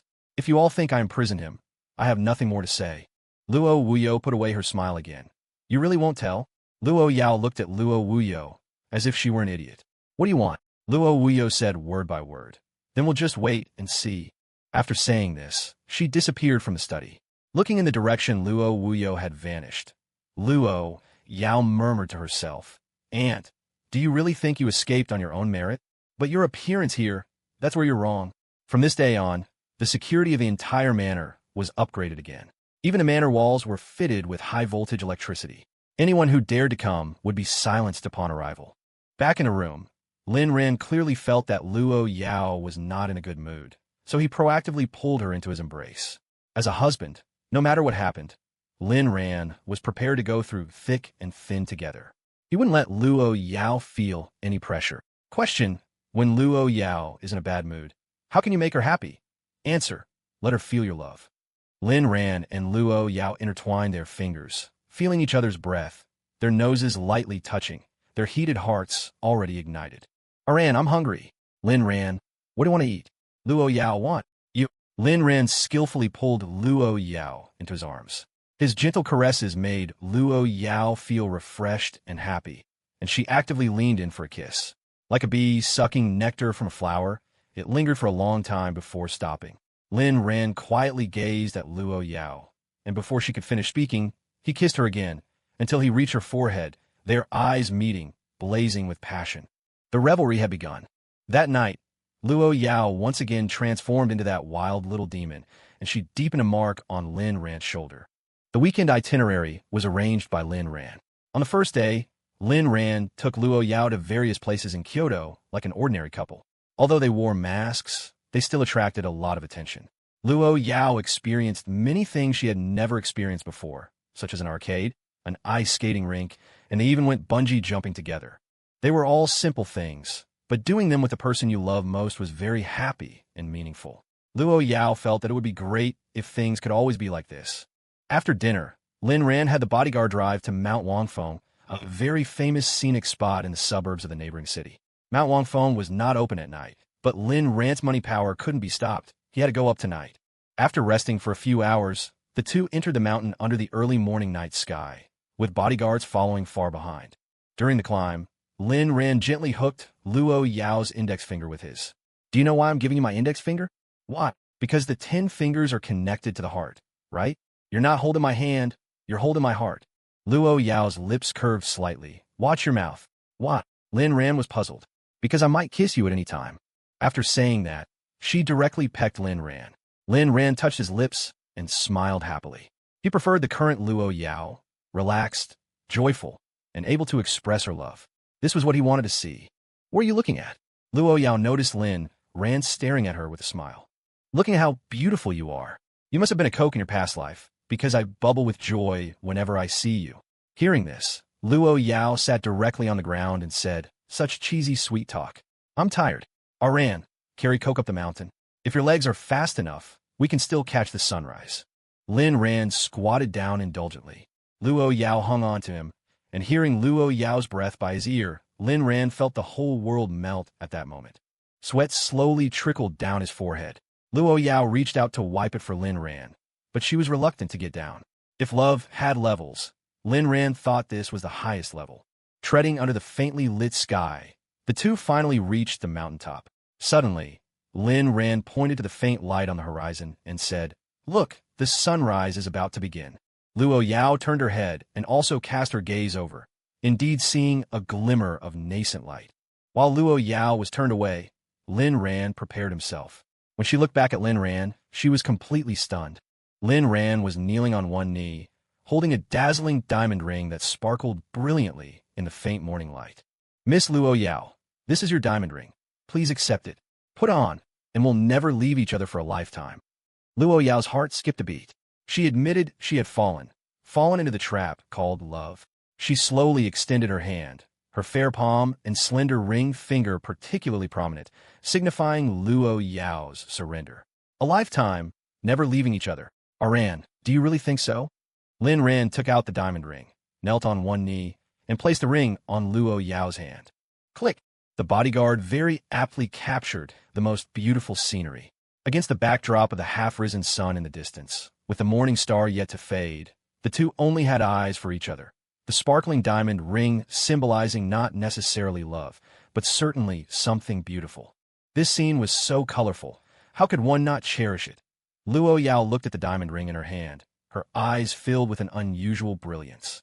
Lynn Ran also extended his hand. Luo Yao looked at Lynn Ran's hand and smiled, then helped Lynn Ran put on his ring. The two looked at each other without words. From then on, the ring finger had a name. It was a bit chilly on the mountaintop. Lynn Ran draped his clothes over Luo Yao. Luo Yao leaned on Lynn Ran's shoulder, and the two admired the most beautiful sunrise in the world. Wang Bao returned the phone to Lynn Ran. After some thought, Lynn Ran decided not to post on his social media, fearing unnecessary trouble. Luo Yao leaned entirely against Lynn Ran, her eyes full of color on this early autumn morning. Lynn Ran was startled by Luo Yao's gaze. He was all too familiar with what that look meant. No way. Luo Yao nodded. Lynn Ran felt his whole body go numb. The bodyguard had disappeared at some point. Sigh. Looks like I really need to replenish my energy. This is happening way too often. After their activities in broad daylight, they rested for a while and began to descend the mountain.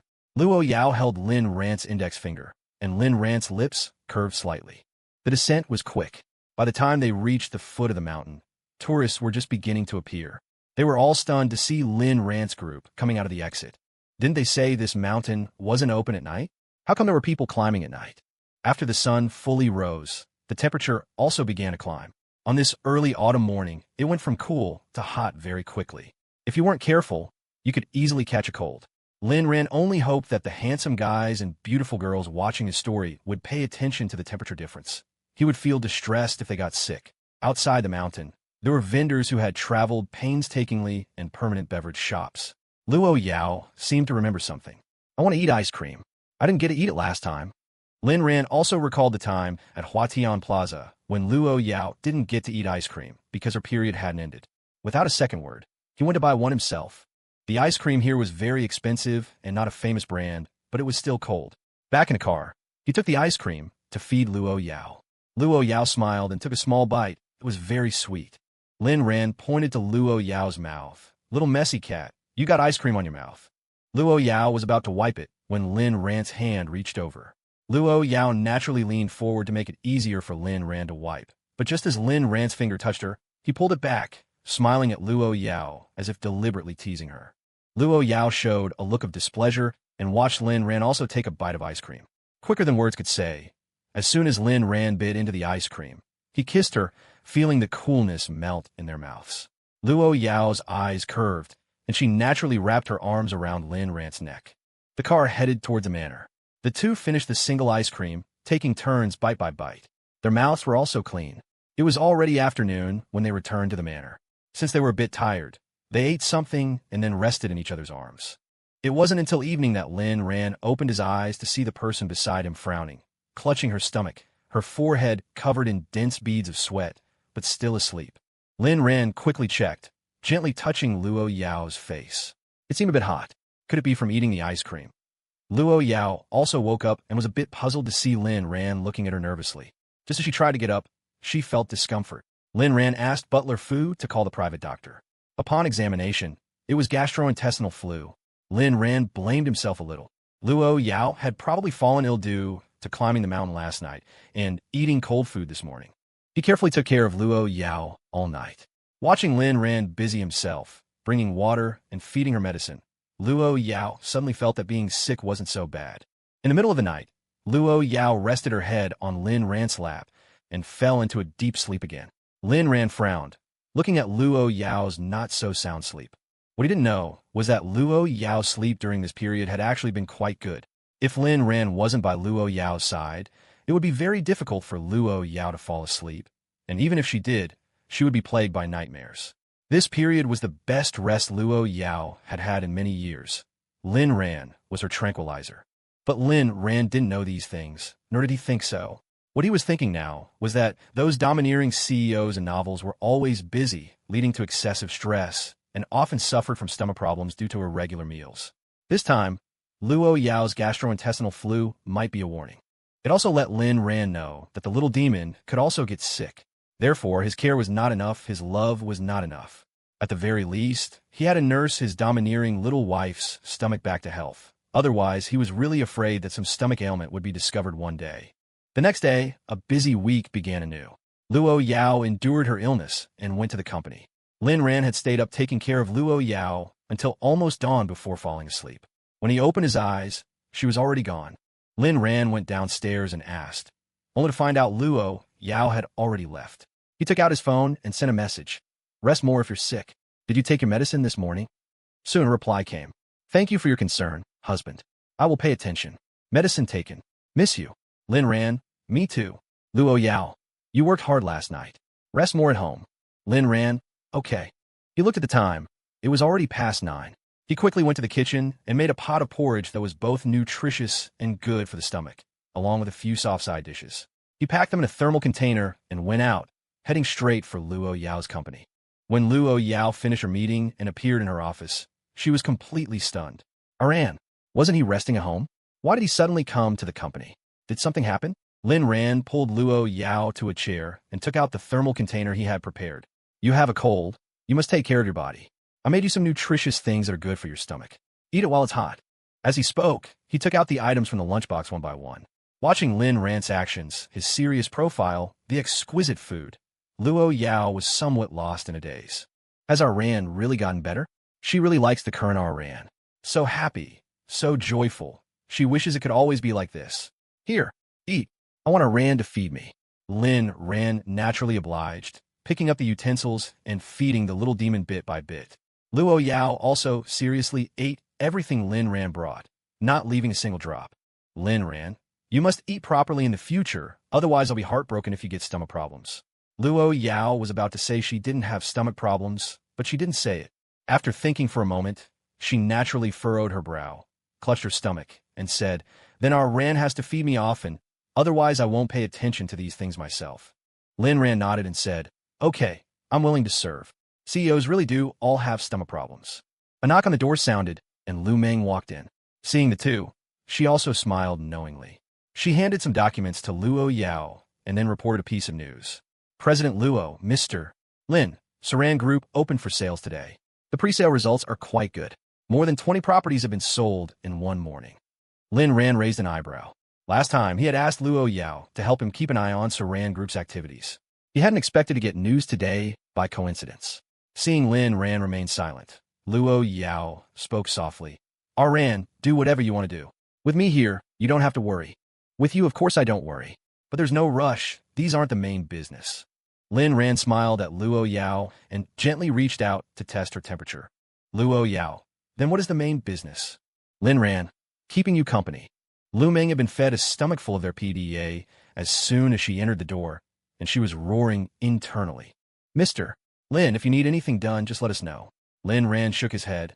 No rush. Let the bullets fly for a while. Right now, I just want to accompany my wife. Nothing is more important than accompanying my wife. My wife is heaven. My wife is earth. Only when my wife is well can I stand tall. Indeed, there was no rush. Lynn Ran planned to wait until Saran Group's opening pre-sales were almost over before making a move. For now, everything proceeding shrit for shrit was fine. Lu Meng, internally, are you freaking done yet? Can't get enough of sprinkling dog food, can you? President Luo, then I'll take my leave. This office was unbearable. After Lu Meng left, Lynn Ran raised a question. Yao Yao, you're not being obedient. You came to the company even when you're sick. Actually, any work could have been handled by Lu Meng first, or having the assistant team work at the manor would also be a good method. Luo Yao, so? Is Ran worried about me? Of course I'm worried. You're not obedient. I need to punish you. Luo Yao, then as you wish. Whatever toys you want, I'll have someone find them for you. Lynn Ran's face darkened. Yao Yao, can you not always fill your head with lewd thoughts?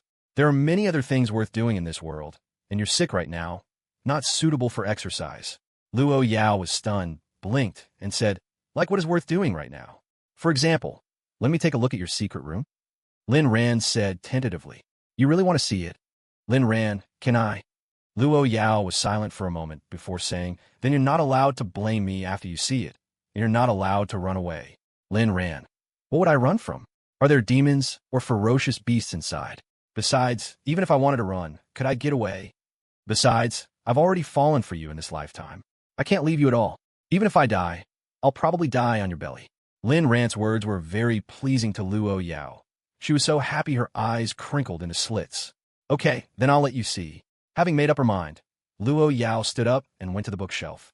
She gently tapped the side of the bookshelf 3 times, and then the bookshelf began to move, revealing a door-sized space. Lynn Ran sighed inwardly. Watching Luo Yao walk in first, he followed with curiosity. What greeted his eyes were a few rays of light filtering through tightly closed curtains. This was a room with 3 walls and 1 window, with a simple table in the middle.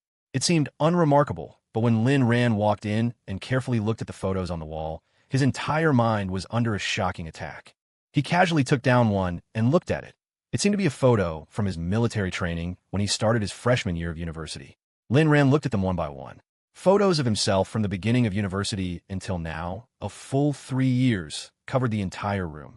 There were photos of Lynn Ran in class, participating in competitions, receiving awards, with Liu Rushi. It also recorded Lynn Ran's preferences, personality, and even browser history and dimensions. Lynn Ran was floored and asked, dumbly, you've been digging into me this whole time? It's protection. I want to know everything about you. Unfortunately, I'm very stupid. Even knowing your preferences, I couldn't make you happy. Lynn Ran held Luo Yao's hand and said, you are already the best gift God has given me. No wonder No wonder the cloakroom was full of styles he liked. No wonder all the gifts Luo Yao gave him were things he wanted. It was just that he hadn't appreciated them before. It turned out Luo Yao understood him so deeply. One could even say possibly more than he understood himself. If it were before, Lin Ran would definitely feel creeped out seeing these. But now he just wanted to say, what virtues did he possess? To have such a wife, what more could a husband ask for? Walking up to a huge portrait of Lin Ran pointed to a dagger stuck in it. This is Luo Yao. Sometimes when I'm angry, I can't bear to hurt you, so I can only hurt your portrait to vent. But sometimes when I can't see you, I can only look at these portraits, imagining you've always been by my side and never left. Lin Ran was silent for a moment. He could imagine Luo Yao, unable to obtain his love, grieving while looking at the portraits. He placed Luo Yao's hand on his heart. All that past unhappiness was just because my heart hadn't opened up yet. Now, this heart is beating, and it's beating for you. Luo Yao's entire face appeared somewhat flushed. Lin Ran looked a bit dazed. In the past, Luo Yao's complexion had always been very pale, rarely rosy. Could this be his doing? You don't need to guard these photos anymore. As your husband, of course, I'm at your beck and call. Luo Yao looked at her hand intertwined with Lin Ran's, their two diamond rings touching. Her mood was genuinely improving. Perhaps she really could be with our Ran for a lifetime. Walking to the table in the middle, it contained detailed records of Lin Ran's daily schedule. He casually glanced at it. September 1st, 9:03 a.m. Lin Ran entered the dormitory and met Wu Zhishang. 9:58 am. Met Liu Rushi. Liu Rushi. Lin Ran, I want to talk to you. Lin Ran, what? Is the money ready? Liu Rushi. Lin Ran. He had thought Luo Yao knew all his whereabouts, but he hadn't imagined it would be this detailed. Luo Yao looked at Lin Ran nervously. She felt that bringing Lin Ran in today was a bit impulsive, but Lin Ran had asked, and she couldn't refuse because she was Luo Yao. Ran, are you scared? Lin Ran just stared wide-eyed and said blankly, I have to say, wife, your abilities are truly strong. I just want to know how you knew our conversation. Because I have subordinates who can lip read. Luo Yao didn't tell the whole story.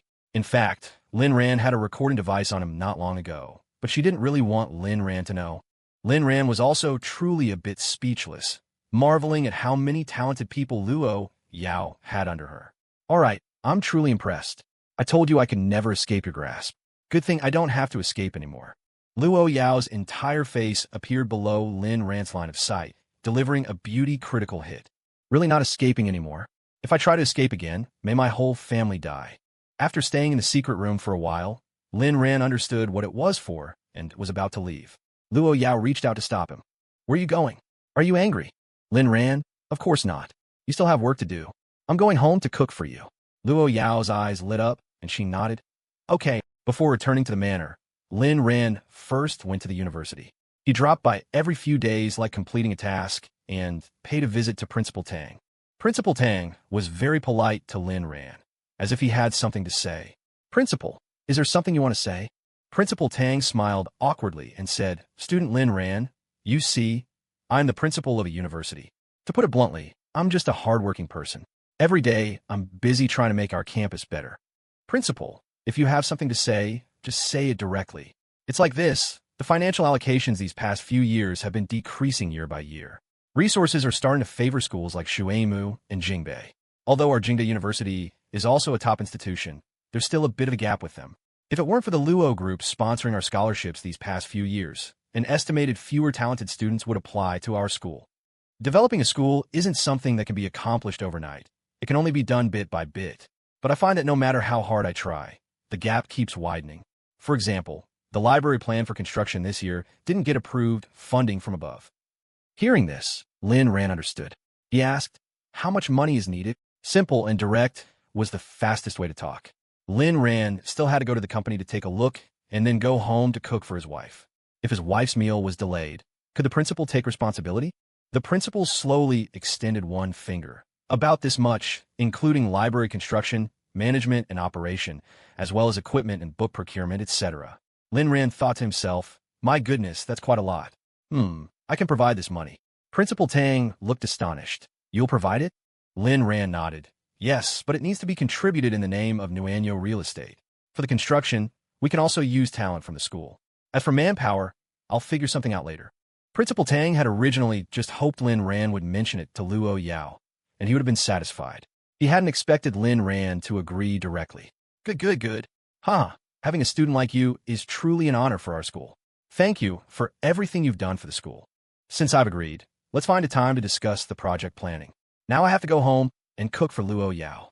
She's sick and her stomach isn't well. Lynn Ran stood up to leave. Principal Tang didn't stop him, his smile almost reaching his ears. A small incident occurred when Lynn Ran was leaving the school. He was carefully watching for Lu Rushiue's appearance the whole time, afraid of bumping into this jinx. But he didn't encounter Lu Rushue.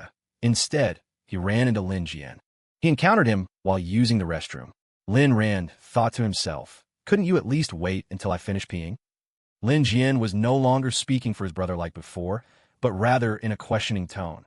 What's your relationship with Luo Yao? Lin Ran, none of your business. Get lost. Haven't you had enough beatings? Fine, I can get lost. But I warn you, Luo Yao might just be treating you as her plaything. A woman of that caliber, how could she be truly sincere with you? As a younger brother, I advise you to stay away from that kind of woman. Otherwise, if something happens, I won't be there to collect your corpse. It was during class time, and only Lin Ran and Lin Jian were in the restroom. Lin Ran finished peeing, pulled up his pants, and looked at the urinal. This urinal, for some reason, seemed clogged with many cigarette butts inside, probably the work of some student. Looking at Lin Jian's resentful face, Lin Ran thought to himself, this guy really learns nothing from his mistakes. Why didn't I realize before that he was a natural punching bag? Also, you took so much money from the Lin family. Don't you feel the urge to kneel down and apologize to Dad? Do you know that because of you, Dad is now living in? Lin Jian was still rambling on. Lin Ran directly grabbed his hair, yanked him over, and then pushed his head into the urinal. Lin Jian watched the yellow liquid getting closer and closer, his eyes wide with terror, and he kept shouting, Lin Ran, let go of me. What are you doing? Glug, glug, glug. Only after Lin Jian had cleaned the urinal did Lin Ran let go of him. Lin Jian lay on the ground and started to retch. Fuck, you're so disgusting. I advise you not to puke, or I'll make you eat everything you puke out. Lin Jian looked at Lin Ran in disbelief. Although Lin Ran was smiling, he gave off an exceptionally terrifying feeling. He didn't understand why Lin Ran had become like this. He didn't dare to puke because he was afraid Lin Ran would really make him eat it. The current Lin Ran had become violent, bloodthirsty, perverted, and he himself seemed completely powerless against him. Why? When did Lin Ran become so formidable? Lin Ran wouldn't say he was reborn. He had trained a lot in the last 3 years of his previous life. Although not as perverted as Luo Yao, dealing with a small fry like Lin Jian was a piece of cake. You can tell the teacher, or you can go home crying, but it doesn't matter. If you can deal with me, I welcome it any time, he said while washing his hands, then flicked the water off and left. Lin Jian didn't have a bruised nose or swollen face this time, but he had been fed a bellyful of urine. He didn't dare tell anyone, for fear of losing face. If people at school found out he drank spiked beer, wouldn't he be laughed to death? Wretch. After vomiting for a while, he rinsed his mouth, tidied himself up, and went out. He happened to run into students coming out of class and secretly felt fortunate that he had asked for leave to go to the toilet during class. Otherwise, if others had seen him, he really wouldn't be able to face anyone. He hadn't walked far when he bumped into Lu Rushue. Lin Jian remembered giving Lu Rushue over $1 million to pay off her debts last time and wanted to ask how things were handled. The two went to a deserted corner. Thank you, brother Lin Jian. I've already paid off the debt. If it weren't for you, I would have been finished. Only then did Lin Jian show a slight smile and say, It's okay. Who made you my most beloved little sister? Lu Rushue was moved to tears. At this moment, she had forgotten her intention to win back Lin Ran and couldn't help but stand on her tiptoes and kiss Lin Jian. Since the freshman welcoming party, Lu Rushue had indeed not been doing well. No matter where she went in school, she was pointed at. Fortunately, this world never lacked simps, so she could rely on a few free cannon fodders to continue maintaining her already collapsed persona. Lin Jian was startled and quickly pushed her away, saying, Be careful, this is school. Lu Rushue smacked her lips, a puzzled look on her face.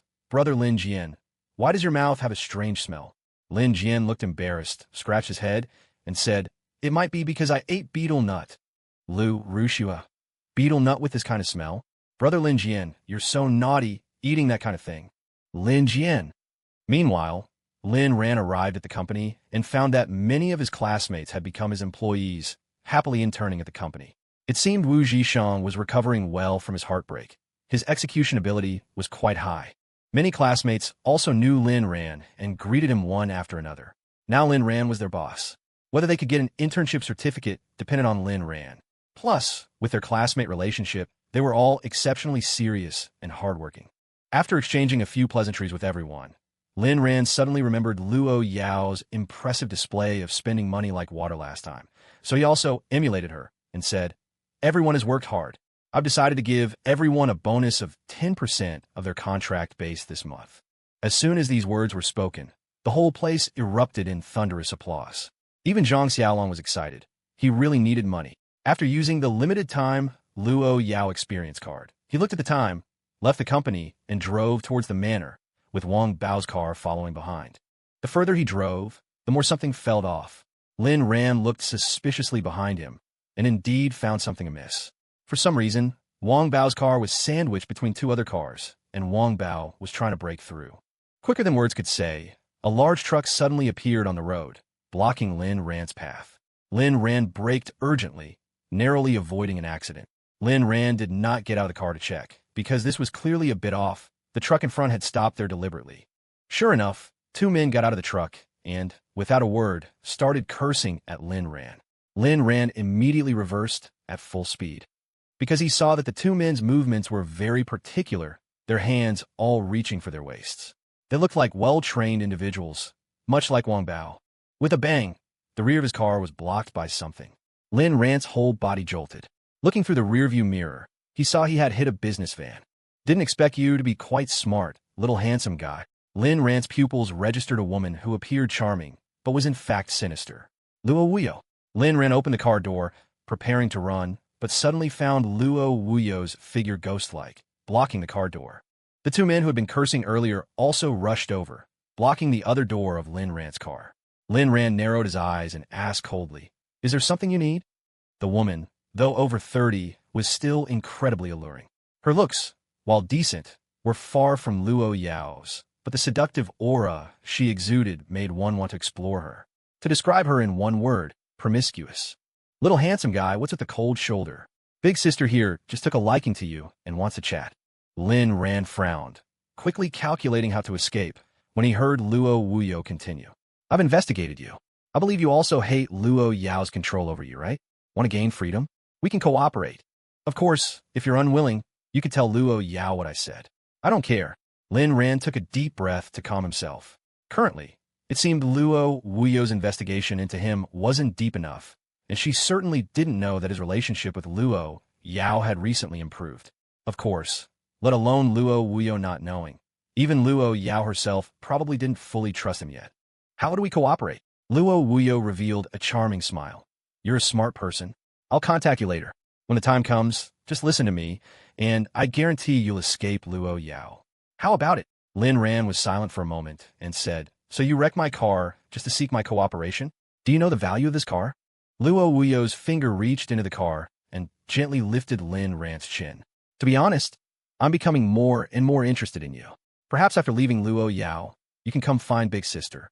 Cars and whatnot, I can buy them for you too. Even if the plan fails in the end, it doesn't matter. Big Sister's embrace will still be open for you. To be able to devour Luo Yao's beloved man, that feeling must be great." Lin Ran was a bit unsettled by Luo Wuyo's words. He admitted this Luo Wuyo was also a pervert. "Then if there's nothing else, Aunt Luo, please let me leave." "Aunt?" "Right. You and Luo Yao are registered, so you should indeed call me Aunt. But why is this even more exciting?" "Ha! Aha!" Laughing, she signaled the two men to leave. Watching the disappearing figures, Lin Ran's face was grim. This woman was a bit dangerous and also a bit troublesome. "Young Master Lin, are you all right?" Wang Bao rushed over and saw Lin Ran parked there alone, feeling extremely worried. Lin Ran glanced at Wang Bao and didn't blame him. Two fists are no match for four hands. It couldn't be helped. They were a team. He only had one bodyguard. "Brother Wang, after we get back, pick a few capable people to follow us. Just the two of us. Sometimes our capabilities are really a bit limited." Wang Bao nodded. He also thought Lin Ran was right. Fortunately, Lin Ran was fine, otherwise he would have had to commit suicide to atone. Back at the manor, Lin Ran adjusted his mood and cooked for Luo Yao. Every dish was prepared by his own hands, ensuring it was both nutritious and easy to digest. In the evening, Luo Yao returned early and threw herself into Lin Ran's arms as soon as she entered. Lin Ran touched Luo Yao's forehead. It wasn't as hot anymore. "Hubby, I want kisses." Lin Ran gave her a light kiss, then said, "We'll take your temperature in a bit, then take your medicine." Luo Yao nodded obediently.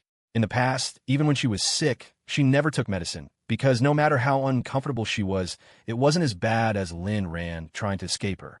"Hubby, did anything happen today?" Lin Ran, "Yes, I ran into a madwoman." "Compared to me, who's crazier?" Luo Yao didn't ask who it was. Lin Ran replied without hesitation, "You're still crazier. By the way, the car you bought me, I crashed it." "I'm sorry." Luo Yao shook her head, stopping Lin Ran. "It's okay. If you like, you can crash all the cars in the garage, and I'll buy you a whole new garage full." What on earth did I do in my previous life to save the world, to have Luo Yao in both lives? This woman might be dangerous in others' eyes, but in Lin Ran's eyes, she was a fairy, salvation, an incomparable beauty. "I don't have that much destructive power." Luo Yao, "Really? Then who burned down the garden before? Who fed my crocodile pesticide? Who smashed?" Stop, don't say any more. Wasn't I just ignorant back then?" Lin Ran looked embarrassed. He had indeed done many idiotic things in the past, destroying many valuable items in the manor. All the servants and bodyguards looked heartbroken. Only Luo Yao smiled lightly and said, "It's okay. If our Ram likes to smash things, let him. If he breaks them, I'll buy him new ones." Luo Yao had been watching Lin Ran's face. She could feel the awkwardness of his secret coming out. What was this? This was love. He realized it late. So now he was constantly trying to make amends. He wanted to redeem his past self, be doubly good to Luo Yao, and heal Luo Yao's lonely soul. "Okay, if our Rand doesn't want to hear it, I won't say it. But you belong to me. You can't do anything to betray me, okay?" Lin Ran nodded. "Of course, don't worry. I wouldn't betray you even if I lost my life." A finger pressed against his lips. "Don't talk nonsense." The servants brought out the meal Lin Ran had cooked. Luo Yao looked at it with a great appetite. Lin Ran fed her bite by bite, and Luo Yao ate very seriously. After eating, the private doctor came again to check and found that Luo Yao's body was recovering well. Her fever had subsided in just 1 day, and she was expected to fully recover in another 2 days. Luo Yao's face was somewhat flushed again. Lin Ran knew this was due to her illness. He held her and sat on the balcony of the bedroom, looking at the sky. He didn't know why Luo Yao liked looking at the stars so much. Lin Ran, "The stars don't move." Luo Yao, "But people's hearts do." Luo Yao's body was still a bit uncomfortable, but being able to watch the stars so intimately with Lin Ran, it seemed she wasn't uncomfortable anymore. Being sick was actually quite nice. Due to her illness, the two didn't do much, just quietly held each other. Until Luo Yao fell asleep, Lin Ran prepared to carry Luo Yao back to bed. "Meow." Lin Ran was stunned, turned back and glared, saying softly, "Don't wake her up." "Meow." "Damn, why can't this cat understand human language?" Lin Ran gently picked up Luo Yao, walked from the balcony into the bedroom, and gently placed her on the bed. The black cat just watched quietly from the balcony, motionless. After putting Luo Yao down, Lin Ran lightly tapped her forehead before returning to the balcony. "It's so late. Why aren't you asleep and coming here?" After saying that, he felt a bit amused. Cats could naturally be nocturnal animals. "Meow. You're not a peeping tomcat, are you? Tell me. Do you often watch us do bad things here?" "Meow. Forget it. Life is dull. Cats don't understand humans." Returning to bed, he held Luo Yao and fell asleep peacefully. In his dream, in a primeval forest, there seemed to be a pair of exceptionally eerie eyes staring at him, just quietly watching. Lin Ran wanted to take out his phone to illuminate the front, but found he didn't have his phone with him. Just as he was about to ask something, he saw a mouth open below those eyes that made his scalp tingle. That mouth looked human, yet not human. Blood continuously flowed from it, and it was unclear whether it was its own or someone else's. By the time Lin Ran woke up at the start, he was drenched in sweat. He had this dream again. This was the second time, but it seemed clearer. Lin Ran took a deep breath and started searching on his phone. What the hell was it to have dreams that connect to previous content? "Aran, what's wrong?" Lin Ran turned back to see Luo Yao, who had woken up. He gently patted her back and said, "It's nothing. I had a dream. I was looking up dream interpretations online. Did I wake you?" Luo Yao burrowed her head into Lin Ran's chest. "Dreams are fake. Only the lover by your side is real." Lin Ran smiled, and after comforting Luo Yao, he fell asleep again. The nightmare continued. Waking up with a start again, it was morning. Luo Yao was sitting at the head of the bed, gently stroking his cheek.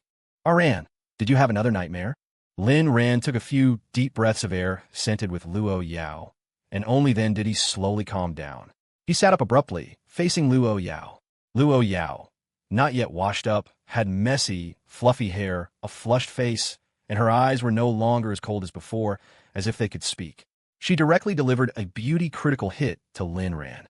Lin Ran admitted he was captivated by Luo Yao. When he was first reborn, he thought about loving Luo Yao well. Gradually, it turned into relying on Luo Yao, wanting to see Luo Yao all the time.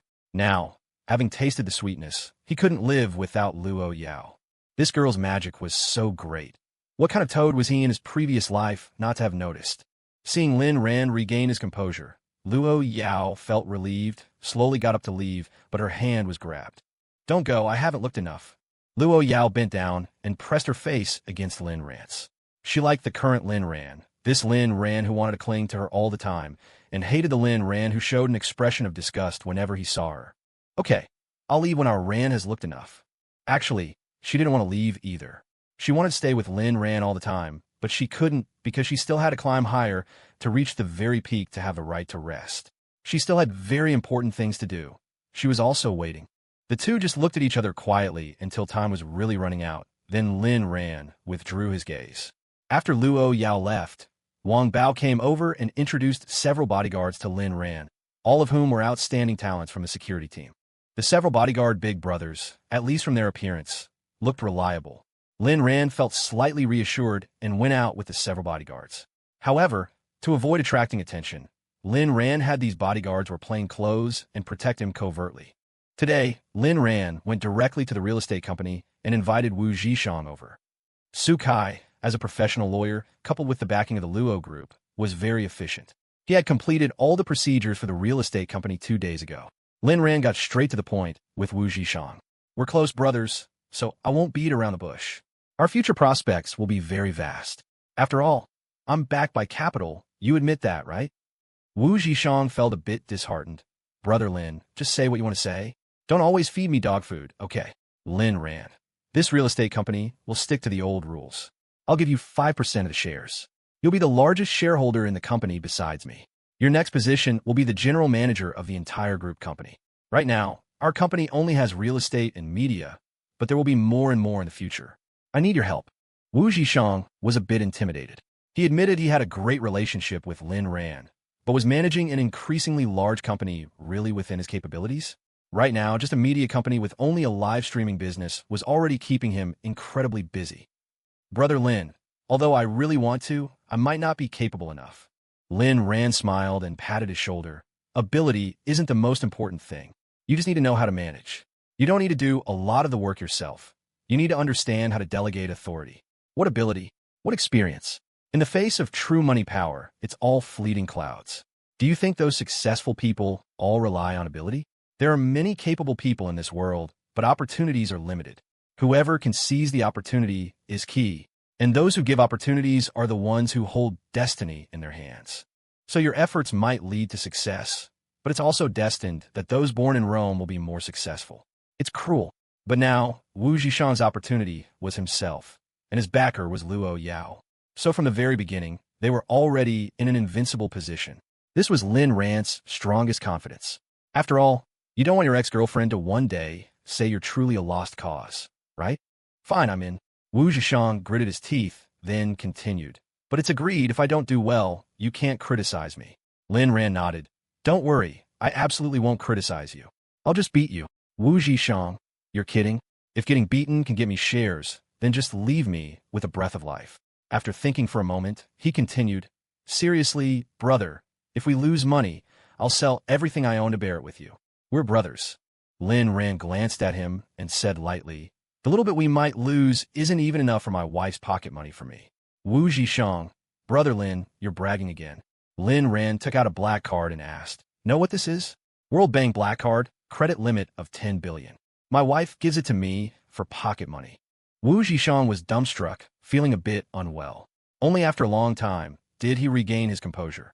Brother Lin, although your wife is rich, I still think I should share the risk with you. That way, you'll be comfortable and I'll be comfortable. Lin Ran didn't really care. Anyway, he couldn't possibly lose money, so he agreed. Without a second word, Lin Ran directly gave Wu Zhishang 5% of the shares. This was to repay his former brother and also as thanks to Wu Zhishang from his previous life. He cherished this rare friendship. Although Wu Zhishang was very serious about sharing the risk, Lin Ran really only agreed verbally. Now Lin Ran also had to repay Wu Zhishang one more time, which was to solve his father's problem. After a simple discussion with Wu Zhishang, although Wu Zhishang was somewhat puzzled, he still listened to Lin Ran and invited his father over. Wu Zhishang's father's company was a construction company. Lin Ran wanted to take this opportunity to directly poach him. First, it could solve the aftermath of him taking the blame in his previous company. Second, it could help him cultivate his own team.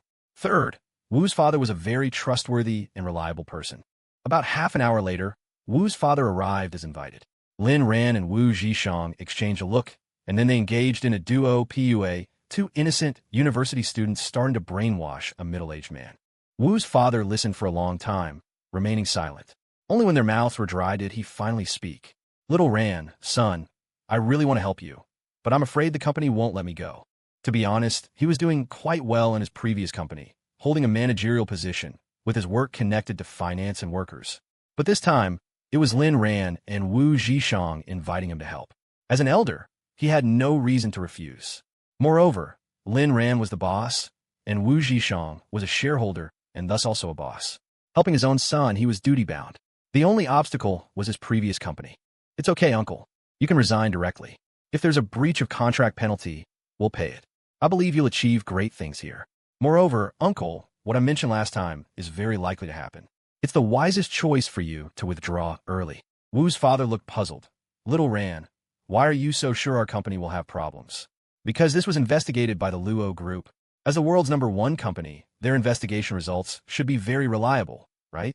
This was the reason Lin Ran had thought of long ago. Hearing that it was the Luo Group's investigation result, Wu's father had no more doubts. "Lin Ran, no matter what, this company also has your son's shares. You wouldn't even care about your son, would you? Besides," Lin Ran patted Wu's father's shoulder.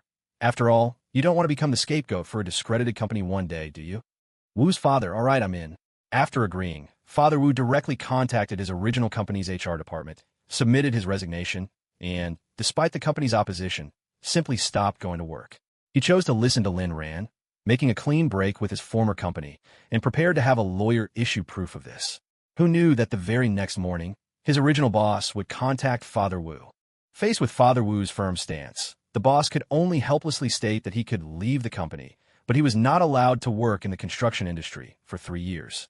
Father Wu directly told him to discuss any issues with his lawyer. The original boss was so angry he cursed up a storm. As for how the dispute between the company and Father Wu was ultimately resolved, Lin Ran entrusted it entirely to lawyer Su Kai. Of course, Lin Ran wasn't getting things for free. He was paying. Su Kai's work inherently involved fees, and Lin Ran wouldn't let Su Kai continuously lose out. There would be many more occasions to use Su Kai in the future, so starting from the last time, Lin Ran had been paying normally. As for Su Kai's salary from the Luo Group, that was what he rightfully deserved. Lin Ran had merely been benefiting from his connection before. On the same day, Wu Zhisong approached the principal again and successfully recruited some students from the civil engineering department. Even a professor offered to work for free. Of course, Lin Ran knew this must have been arranged by Principal Tang, as it was, after all, for the construction of the school's library. Father Wu's position in the new company was directly general manager. Wu Zhisong was the CEO, and Lin Ran was the boss behind the scenes. On the third day, Father Wu, using his previously accumulated network, began to connect with construction companies. Nuanyao Real Estate Company took shape in just 3 short days. Including the preliminary preparations, it was less than half a month. This speed was astonishing. In the afternoon, Lin Ran came to the school again, representing Nuanyao Real Estate, to negotiate directly with Principal Tang. It was less a negotiation and more casual chat over tea. Principal Tang readily agreed to some of Lin Ran's conditions. After all, the school was getting a new library without spending any money, which was already a huge gain. Lin Ran's conditions weren't excessive either, merely attaching Nuanyao Group as the donor, setting up a few interesting reading areas, and helping with some publicity, all very reasonable requests. If any other company or unit had donated, their demands would have been increasingly outrageous. The only condition that surprised Principal Tang was Lynn Rand's request for an introduction to the leaders of the Education Bureau, along with a partial explanation. After hearing it, Principal Tang's eyes widened. At that moment, he realized he had underestimated Lynn Rand. But after some thought, he still agreed. He had a faint feeling that Lynn Rand's ambitions were vast. However, he didn't delve deeper, believing that someone like Lynn Rand wouldn't act without a purpose. Principal Tang now looked at Lynn Rand as if he were looking at his own father, filled with pride, joy, and a sense of gratifying accomplishment. The more successful Lynn Rand's endeavors, the greater the reputation of Peking University, and the more help it could receive in the future. The two were mutually beneficial. Although Principal Tang was profit-oriented, he would never just take without giving.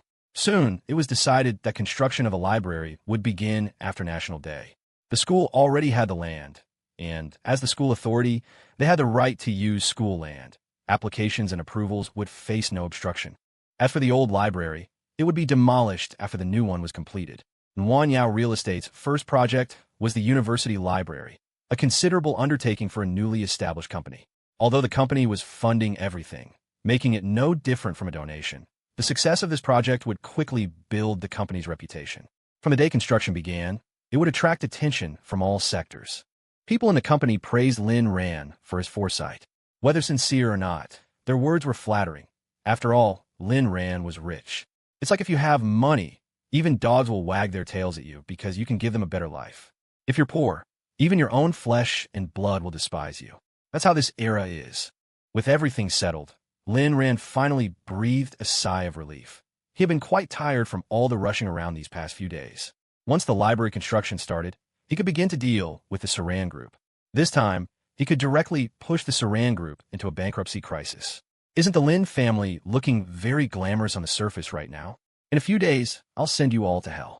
There were still a few days until National Day, but the whole country was in a state of anticipation, as it was the 75th anniversary of New China.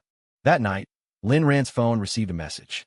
Little Handsome, see you tomorrow morning at Panga Hotel, room 1801. Come alone. Lynn Rand knew this message was from Luo Wuyo. It seemed this woman was finally ready to make her move. Looking at Luo Yao sleeping soundly beside him, nestled in his arms like a kitten, Lynn Rand's heart nearly melted. No matter how strong and domineering she was on the outside, in his arms, she was always that little kitten. In this life, let me do something for you too. The next day, Luo Yao went to the company early. Lynn Rand finished breakfast alone and was also preparing to go out when Luo Yao's call came.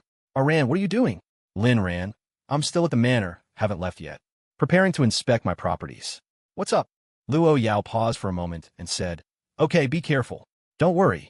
After hanging up, Luo Yao looked at Lynn Rand's phone message history and fell silent. Rand, what on earth are you up to? That woman is very dangerous. Or could it be? Lynn Rand's Koenigsegg was damaged, so today he was driving a Maybach, low-key and unostentatious. Arriving at the Panga Hotel, the valet opened the car door for Lynn Rand and was very happy to see him. Big brother, you're here again. Lynn Rand smiled. What's your name? My name is Shun Jingbing. Big brother, you could just call me Xiao Shun. Let me take you in. Lynn Rand smiled politely. Good name. If there's a chance, help me with something. Okay, big brother. After getting out of the car, Lynn Rand walked into the hotel alone. His bodyguards did not follow, as per his arrangement. He ran into Yi Lingling in the lobby, but didn't greet her, and Yi Lingling didn't approach him either. He had already instructed Yi Lingling that if she saw him today, she should not attend to him, nor let anyone else see that he was the owner of this hotel. Arriving outside room 1801, Lynn Rand was taken aback. This place looked somewhat familiar. It seemed to be the room Zhao Miao Miao and Lu Jian had used last time. It appeared this room could hold at least a lot of trash. He knocked on the door, and it opened automatically. It wasn't locked at all. Lynn Rand walked in and saw a mess everywhere. A woman in leather clothes and pants was on the bed, and several men lay giggling foolishly beneath the bed, apparently drugged. This Luo Wuyo, not young, but played pretty wild games. What did you call me here for? Luo Wuyo smiled seductively, elegantly rising from the bed, holding a rope. Lynn Rand's brow furrowed deeply. This Luo Wuyo should indeed be Luo Yao's biological aunt. Of course, to do something interesting.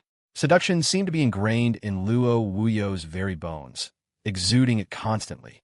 I'm not interested in you. If you called me here for nothing else, I'm leaving. As he was about to leave, Luo Wuyo became anxious. She flashed in front of Lin Ran and kicked the door shut. Not appreciating my kindness? What? Am I inferior to Luo Yao in any way? Why do you always avoid me? Lin Ran. If I don't go down in 10 minutes, my bodyguards will come up and simultaneously contact Luo Yao. So, speak quickly if you have something to say, or get lost if it's just nonsense. Luo Wuyo was truly angered by Lin Ran. Although she was over 30, her charm was still present. If not for a scar on her body, she would be the woman every man desired. Yet, Lin Ran hadn't seen the scars all over her body and was still so indifferent to her, making her seriously doubt her allure. Fine. All right, you're something else. Since you're in such a hurry, I won't make things difficult for you. I'll be direct. Luo Wuyo stared at Lin Ran with hatred, her eyes looking as if they could devour him. I want you to help me collect evidence of Luo Yao's crimes, and you must act as a witness to testify that Luo Yao illegally imprisoned and harmed you. It was this same request in the previous life. Lin Ran had agreed, but was taken down by Luo Yao along with everything else before he could act. Thinking back now, could collecting some criminal evidence really bring down Luo Yao? What a joke. It was his own fault for being too foolish and naive back then. The fact that Luo Yao hadn't dismembered him was purely due to true love. You think collecting a bit of evidence can topple Luo Yao? Are you stupid? Or am I? Luo Wuyo looked at Lin Ran in astonishment. I didn't expect you to be quite smart. All right, my mistake. In that case, then copy out a set of the Luo Group's files for me. Saying this, she handed Lin Ran a USB drive, clearly prepared in advance.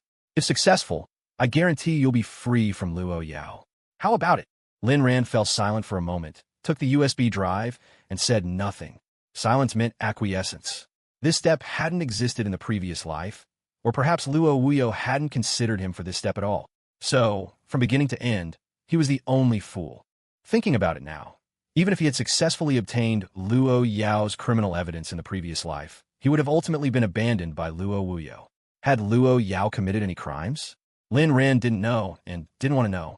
Even if Luo Yao had truly done something illegal, Lin Ran would not betray her. The woman before him, talking about helping him escape Luo Yao's control, was no different from a boss making empty promises. So, Luo Wuyo's real goal was probably to make Luo Yao experience the feeling of betrayal, and this USB drive was the key to her plan. Reborn, Lin Ran felt he must have wised up, able to see more and more things clearly. All right, wait for my contact. Luo Wuyo asked doubtfully. Do you know the password to Luo Yao's computer? Lin Ran took a deep breath. He felt like crying. No, but I'll find a way. I believe in you. Good luck. Luo Wuyo expressed her high regard for Lin Ran. In fact, Lin Ran knew the password, Alan Ran 1314. A very childish password, yet it pained his heart. A very childish password, yet pained his heart. Luo Yao had told Lin Ran herself. This kind of love had once suffocated him. Now it was beautiful, but behind the beauty often lay the heartache of regret. Lin Ran left the room. Luo Wuyo did not stop him at all, merely watching him leave with keen interest. Little thing, how dare you treat me like this? Once I'm done using you, I'll make you kneel before me and say you like me. Then you'll become my toy, just like these men on the floor. No, you'll have to be even more subservient than them. After muttering to herself, she sat on the bed and extended her foot. Several men immediately crawled over, smiling foolishly. Luo Wuyo greatly enjoyed this queen-like feeling. In the parking lot, Lin Ran sat in his car, unable to calm down for a long time. The woman upstairs, although not as powerful or cunning as Luo Yao, always gave off a dangerous vibe. Even if Luo Yao was prepared, accidents could happen. Moreover, the current plot was completely different from the previous life. Luo Wuyo had appeared a year earlier, and the task she proposed for their cooperation was also different. There was no such thing as a free lunch in this world. Yet, Luo Wuyo made no demands on him, and even promised to help him escape Luo Yao. Lin Ran didn't believe a single punctuation mark of Luo Wuyo's words. It was his own fault for being so foolish to be used by so many people. Lin Tianba hated him. Lin Jian and his mother wanted to kill him. Lu Ruju hurt him. Luo Wuyo used him. Only Luo Yao treated him with utmost sincerity. And a goofy brother. Though his brother lacked ability, their bond was deep. But was ability important? Not at all. Give someone 10 billion, and even a dog could fly. Money is cold. A lover's hand is warm. Reborn, he hadn't truly done anything for Luo Yao yet. This time, he wanted to deal with Luo Wuyo for Luo Yao's sake. and Luo Yao had to know about this. Otherwise, if any misunderstanding arose, the pain from last time was truly unforgettable. Returning to the manor, he spent an hour preparing a nutritious meal, ensuring Luo Yao would eat comfortably. After carefully packing the food, Lin Ran set out again. Watching Lin Ran leave in a hurry, Uncle Fu's face showed a knowing, fond smile. This house finally felt like a home. At the Luo group, upon reaching the 88th floor, Lu Ming immediately stopped Lin Ran. Mr. Lin, President Luo seems to be in a bad mood. Lin Ran, what happened? Lu Ming, we don't know why either, but now that you're here, we're not worried. You go and coax her. You're President Luo's personal fire extinguisher. Lin Ran nodded and walked towards Luo Yao's office. He knocked on the door. Enter. Walking into the office, Lin Ran saw Luo Yao sitting there alone, lost in thought. Who had upset his little devil? Seeing Lin Ran arrive, Luo Yao lifted her eyes and looked at him without saying a word. Lin Ran, what's wrong? Who upset you? Luo Yao, what are you doing here? Lin Ran became puzzled. He felt that the current Luo Yao was a bit strange. Usually, she couldn't wait for him to come over. Why this attitude today? Lin Ran took out the food, and while arranging it, said pitifully, I was worried my wife wouldn't eat properly, so I personally cooked and brought it over. I didn't expect to be treated so coldly. I'm so hurt. Luo Yao looked at the familiar food and fell into deep thought. She wondered if there was any sedative or something in it. Aran, where did you go this morning? Lin Ran, Yao, be good, eat first, and then I'll report. Lin Ran didn't answer the question, but instead picked up the utensils to feed her. This action made Luo Yao even more suspicious about whether there was something potent in the food. But Luo Yao hesitated for only a moment before opening her mouth. Oh, Luo Yao chewed and chewed. Even if it were deadly poison, as long as Lin Ran made it, she had to eat it. This was a morbid obsession. Besides, Luo Yao wasn't afraid of sedatives or anything. Her past survival rules had long since desensitized her. Delicious, fragrant, blissful. Luo Yao's eyes squinted with pleasure as she savored the taste. Ah, so this was the taste of love. I need to tell you something, Lin Ran said while feeding her. What is it? I want your company's information. Okay, Luo Yao said faintly. Lin Ran asked, somewhat surprised. Aren't you going to ask what I want your company's information for? No need to ask. As long as you want it, I'll give it to you. Luo Yao's words struck Lin Ran's heart directly. In the previous life, Luo Yao had said the same thing. That time, Lin Ran had angrily asked Luo Yao, since you keep saying you're willing to give up everything for me, then give me everything you have. Can you? At that time, Luo Yao had said, no need to ask. As long as you want it, I'll give it to you. Now it was the same sentence again. Lin Ran's heart was instantly gripped, and at the same time, he felt very fortunate and moved. This feeling was as moving as a childhood paper airplane suddenly flying back one day. Lin Ran's eyes welled up with tears. He wasn't a crybaby, but for Luo Yao, he was willing to shed every last tear in his body. Yao, thank you for your trust. But I still have to tell you, I don't want this information. It's that crazy woman Luo Wuyo who wants it. She's planning to cooperate with me, and the condition is to help me escape from you. But you have to believe me, this is absolutely not my intention. I just want to help you. Luo Yao suddenly relaxed, a meaningful expression appearing on her face. Aran, do whatever you want to do. Lin Ran nodded. This information, you tamper with it a bit. Don't give it to me too quickly, or it will arouse suspicion. Luo Yao took the USB drive and asked, You've met Luo Wuyo? Where? Did anything happen between you two? Lin Ran immediately raised his hands in surrender. Heaven and earth, as my witness, if I did anything to wrong you, my whole family. Stop swearing on your family all the time. You don't even care about them anymore. Are you trying to exploit a loophole with me? Lin Ran scratched his head awkwardly and said, If I did anything to wrong you, may I be shortened by half.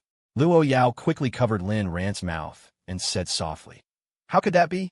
That's not a punishment for you, but swearing on my happiness. Lin Ran was stunned. How come Luo Yao's words sounded so reasonable? Then let me go out and be. All right, I believe you. Let's continue eating. Lin Ran continued to feed her dotingly. After Luo Yao was full, Lin Ran, adhering to the principle of not wasting, ate the remaining food. Watching Lin Ran eat her leftovers without making a face, Luo Yao felt an inexplicable surge of happiness. She wanted to claw at the walls, to hit someone, to knead Lin Ran into a ball and put him in her mouth. As she thought about it, Luo Yao did just that. She vigorously kneaded Lin Ran. Lin Ran looked bewildered, finding Luo Yao's actions a bit unnerving. Luo Yao finally bit Lin Ran's shoulder. Lin Ran hissed, drawing a sharp breath. You said as long as I want, I can bite. Lin Ran chuckled. Yes, yes, my little princess, of course you can. But why do you always like to bite the same spot? The teeth marks here are already quite deep.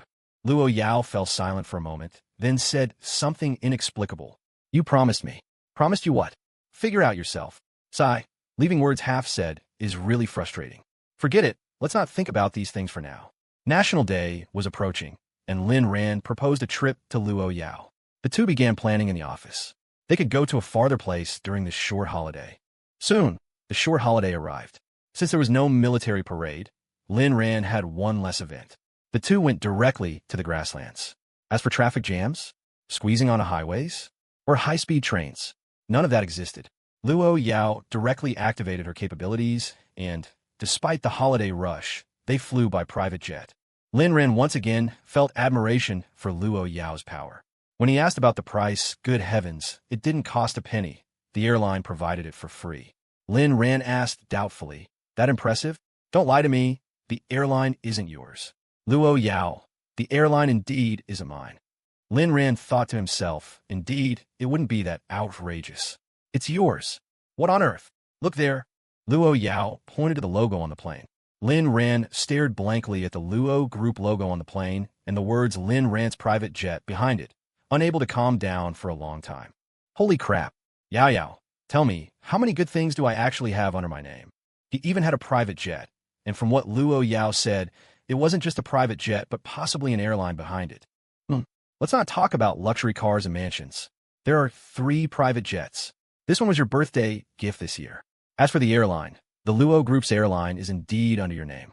The Luo Group even had an airline? Lin Ran let out a breath, thinking to himself, did he really still need to start business? Isn't slacking off good enough? Yao Yao, we are husband and wife. Yours is mine. So please don't add any more assets to my name in the future. It's the same if it's in your name.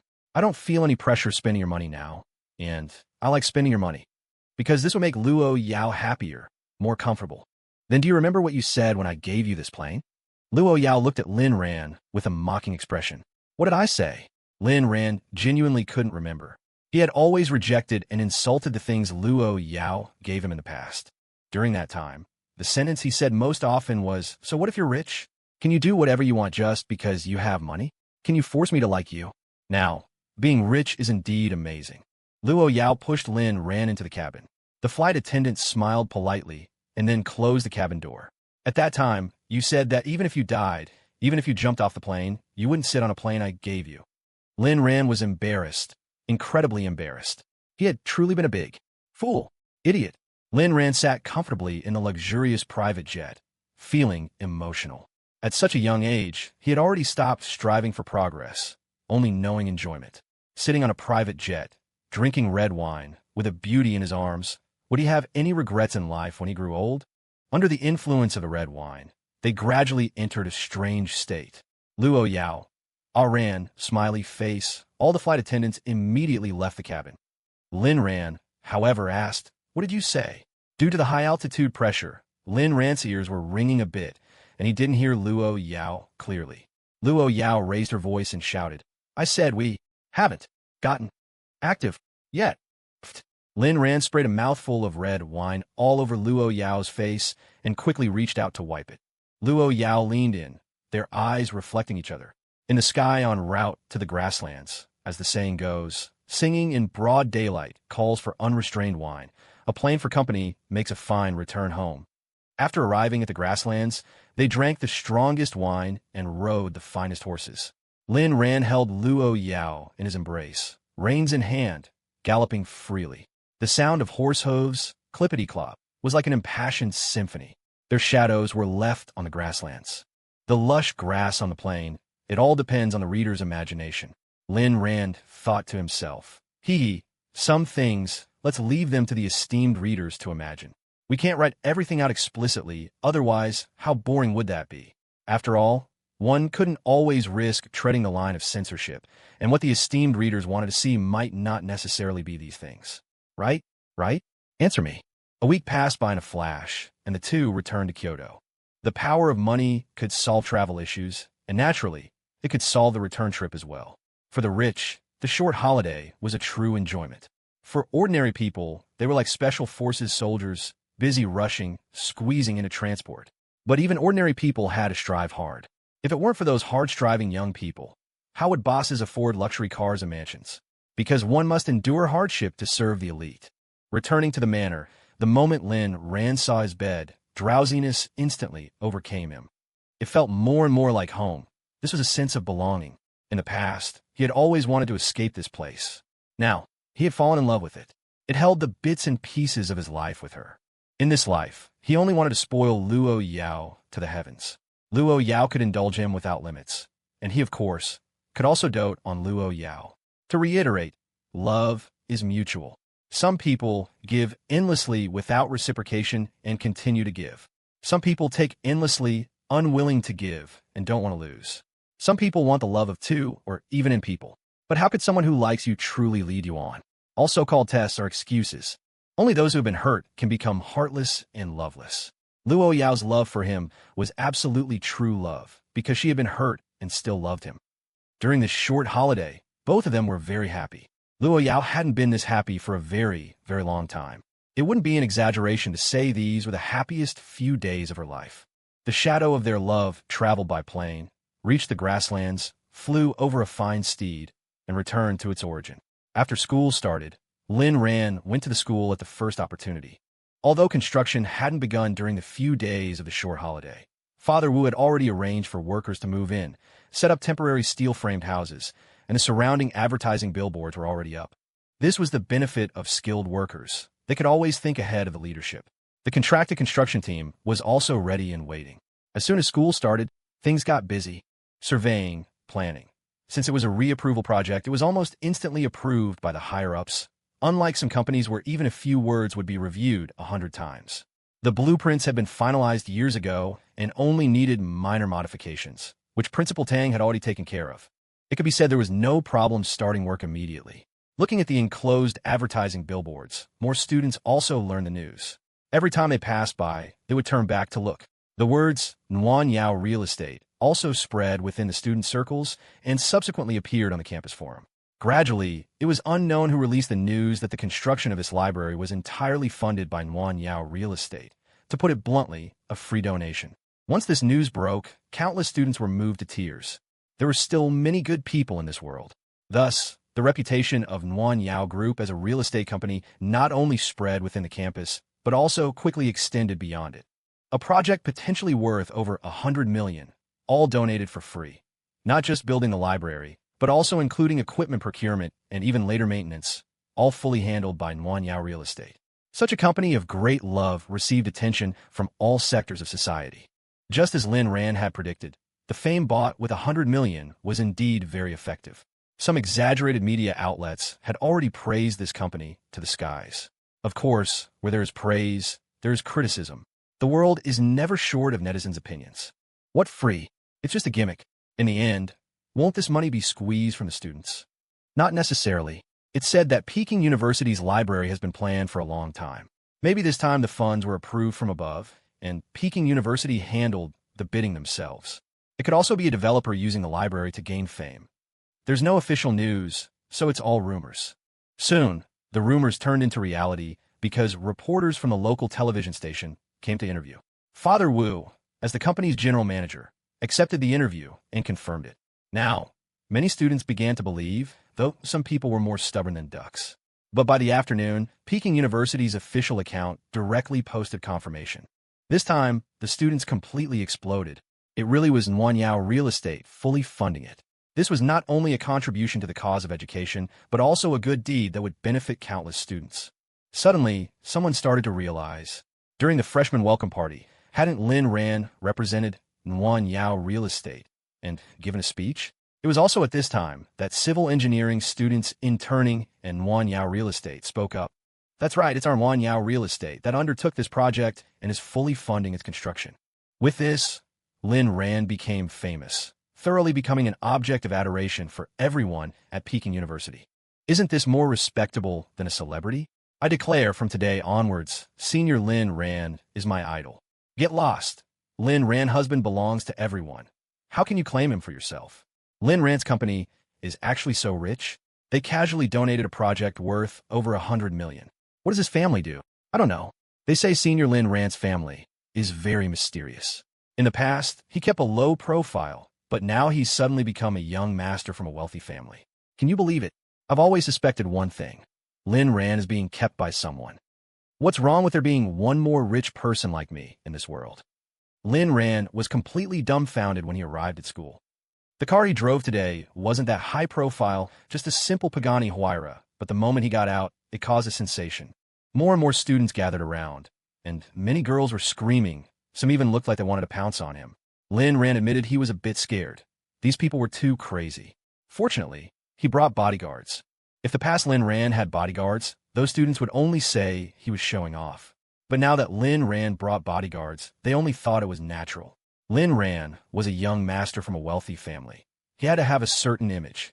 Wow, Senior Lynn Rand sold his Koenigsegg for the sake of education and can only drive a Pagani Huayra now. I'm crying my eyes out. Lynn Rand's face darkened. Sister, do you think you're very humorous? Lynn Rand, are you being kept by a rich woman? What exactly is your relationship with that young lady from the Luo group? Senior Lynn Rand, I love you. I want to have your babies. It kept, man. What's there to be proud of? Damn, uncle. Even your breath smells sour. Ah, I love you, Lynn Rand. The frantic voices pierced the sky. Lynn Rand never expected to be so popular at school one day. In the past, he was just a campus beau. Now, he had directly become a superstar. Escorted by bodyguards, Lynn Rand finally reached the library construction site. He met with Father Wu, chatted briefly, and then left because there were too many onlookers. Even the bodyguards indicated they were struggling to hold them back. Lynn Rand went directly to the principal's office to explain the situation. The school immediately issued a statement. Please be civilized and do not cause Lynn Rand any trouble in his life or studies. Violators will be dealt with seriously. Only after this did things improve slightly. After resolving this matter, Lynn Rand finally discussed serious business with Principal Tang. Last time, Lynn Rand had asked Principal Tang to introduce him to the leaders of the Education Bureau. The appointment was for today, otherwise, Lynn Rand wouldn't have come here. Subsequently, the two drove directly to the Education Bureau. Lynn Rand wasn't here to pull strings, but to discuss matters that the Education Bureau couldn't refuse. Arriving at the office of the Kyoto General Education Bureau, Lynn Rand met the Director of Education, whom he had previously only seen on television. The old director was over 60, but still insisted on staying at his post, not yet retired, because he had many things yet to accomplish. He wanted to dedicate his life to the cause of education. Old Tang, is this the young man you mentioned? Principal Tang nodded and said, yes, his name is Lynn Rand. The old director looked Lynn, ran up and down and asked, please sit. I hear you want to take on the project for the Peking University affiliated primary school. Did you bring a proposal? Lynn Rand stepped forward slowly and bowed slightly, representing a student's respect for an elder. Director Chun, I'm not here to talk business with you today. Instead, I want to do something for the cause of education, free of charge. As for our company's capabilities, let's just say that anything that can be solved with money is not an issue. Your Education Bureau has the land, and I have the manpower. So, I plan to undertake the construction project. You only need to cover the construction costs. I will be responsible for the labor costs, renovation costs, and the procurement of teaching supplies. How about that? Lynn Rand had calculated that if this was successful, the profit would be enormous. Not from the Education Bureau, of course, but from the Saran Group. Director Chen looked at Lynn Rand in shock, a storm of doubt raging in his heart. He didn't understand why Lynn Rand was doing this. State your conditions. I don't believe in free lunches. Lynn Rand sat down, silent for a long moment. He thought of his family, of the past humiliations, and the only ticket to see his biological mother was in his dreams. Suddenly, 2 tears rolled down his cheeks. Principal Tang and the old director were both startled and quickly went to wipe Lynn Rand's tears. Chen Xiao, child, why are you crying? I'm not some fierce beast. Lynn Rand, I have a family secret. It's my eternal pain. At hashtag yen%. As Lynn Rand spoke, old director Chun Zhao's expression grew increasingly angry. Finally, he slammed his palm on the table. Bastard, how can there be such a father? He's simply unfit to be a father. And your stepmother, your younger brother, what kind of people are these? Principal Tang was also shocked and heartbroken at this moment. He knew Lynn Rand was Lin Tianba's son, but he never expected Lynn Rand to have suffered so much. Sometimes, prejudice is what kills. Lin Tianba's prejudice, in any family, would be enough to hurt a child's fragile heart.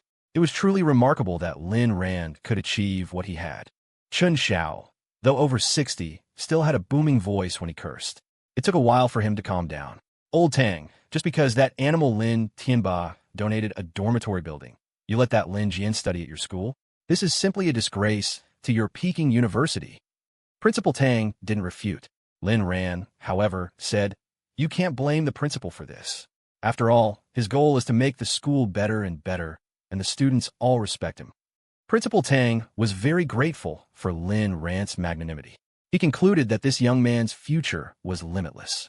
Chun Xiao sighed, as if remembering something, and continued to ask, "Young man, you just said you are the husband of the Luo group's young lady? That's how you managed to escape Lin Tianba." Lin Rand thought of Luo Yao, a happy smile appearing on his face, and nodded. He still had Luo Yao. Director Chun Xiao, shocked, looked at Principal Tang for confirmation. Principal Tang nodded seriously. "Old director, after bitterness comes sweetness. Young man, tell me, what do you want to do?" Even for Luo Yao's sake, Chun Xiao wouldn't make things difficult for Lin Ran, let alone now that he felt sorry for Lin Ran. Of course, it was more admiration. Lin Ran was just a university student, but he had a pioneering spirit and, more importantly, the courage to expose his scars. He was out of step with those naively foolish people outside. Such a person was destined not to be ordinary. Lin Ran sniffled. He felt a bit embarrassed for crying. His plan hadn't included playing the victim card. There were many ways to achieve his goal, and exposing Lin Tianba was just an accident. The main purpose today was to obtain the construction rights. He just didn't know why, but facing this director, he suddenly felt a strong urge to confide, to tell the old man before him everything. Chun Xiao looked very serious, but Lin Ran just felt an inexplicable sense of familiarity. After speaking out, Lin Ran actually felt much lighter. Even if he usually acted like he didn't care, some things were still a knot in his heart. "Director Chun, I genuinely want to contribute to the cause of education. The new library at our school is a project I undertook, and I believe I can build it well, making every student applaud. The Peking University affiliated primary school is the same. However, before construction, I want to use this piece of land for something else, actually to deal with my father. I want to take back some things that originally belonged to me."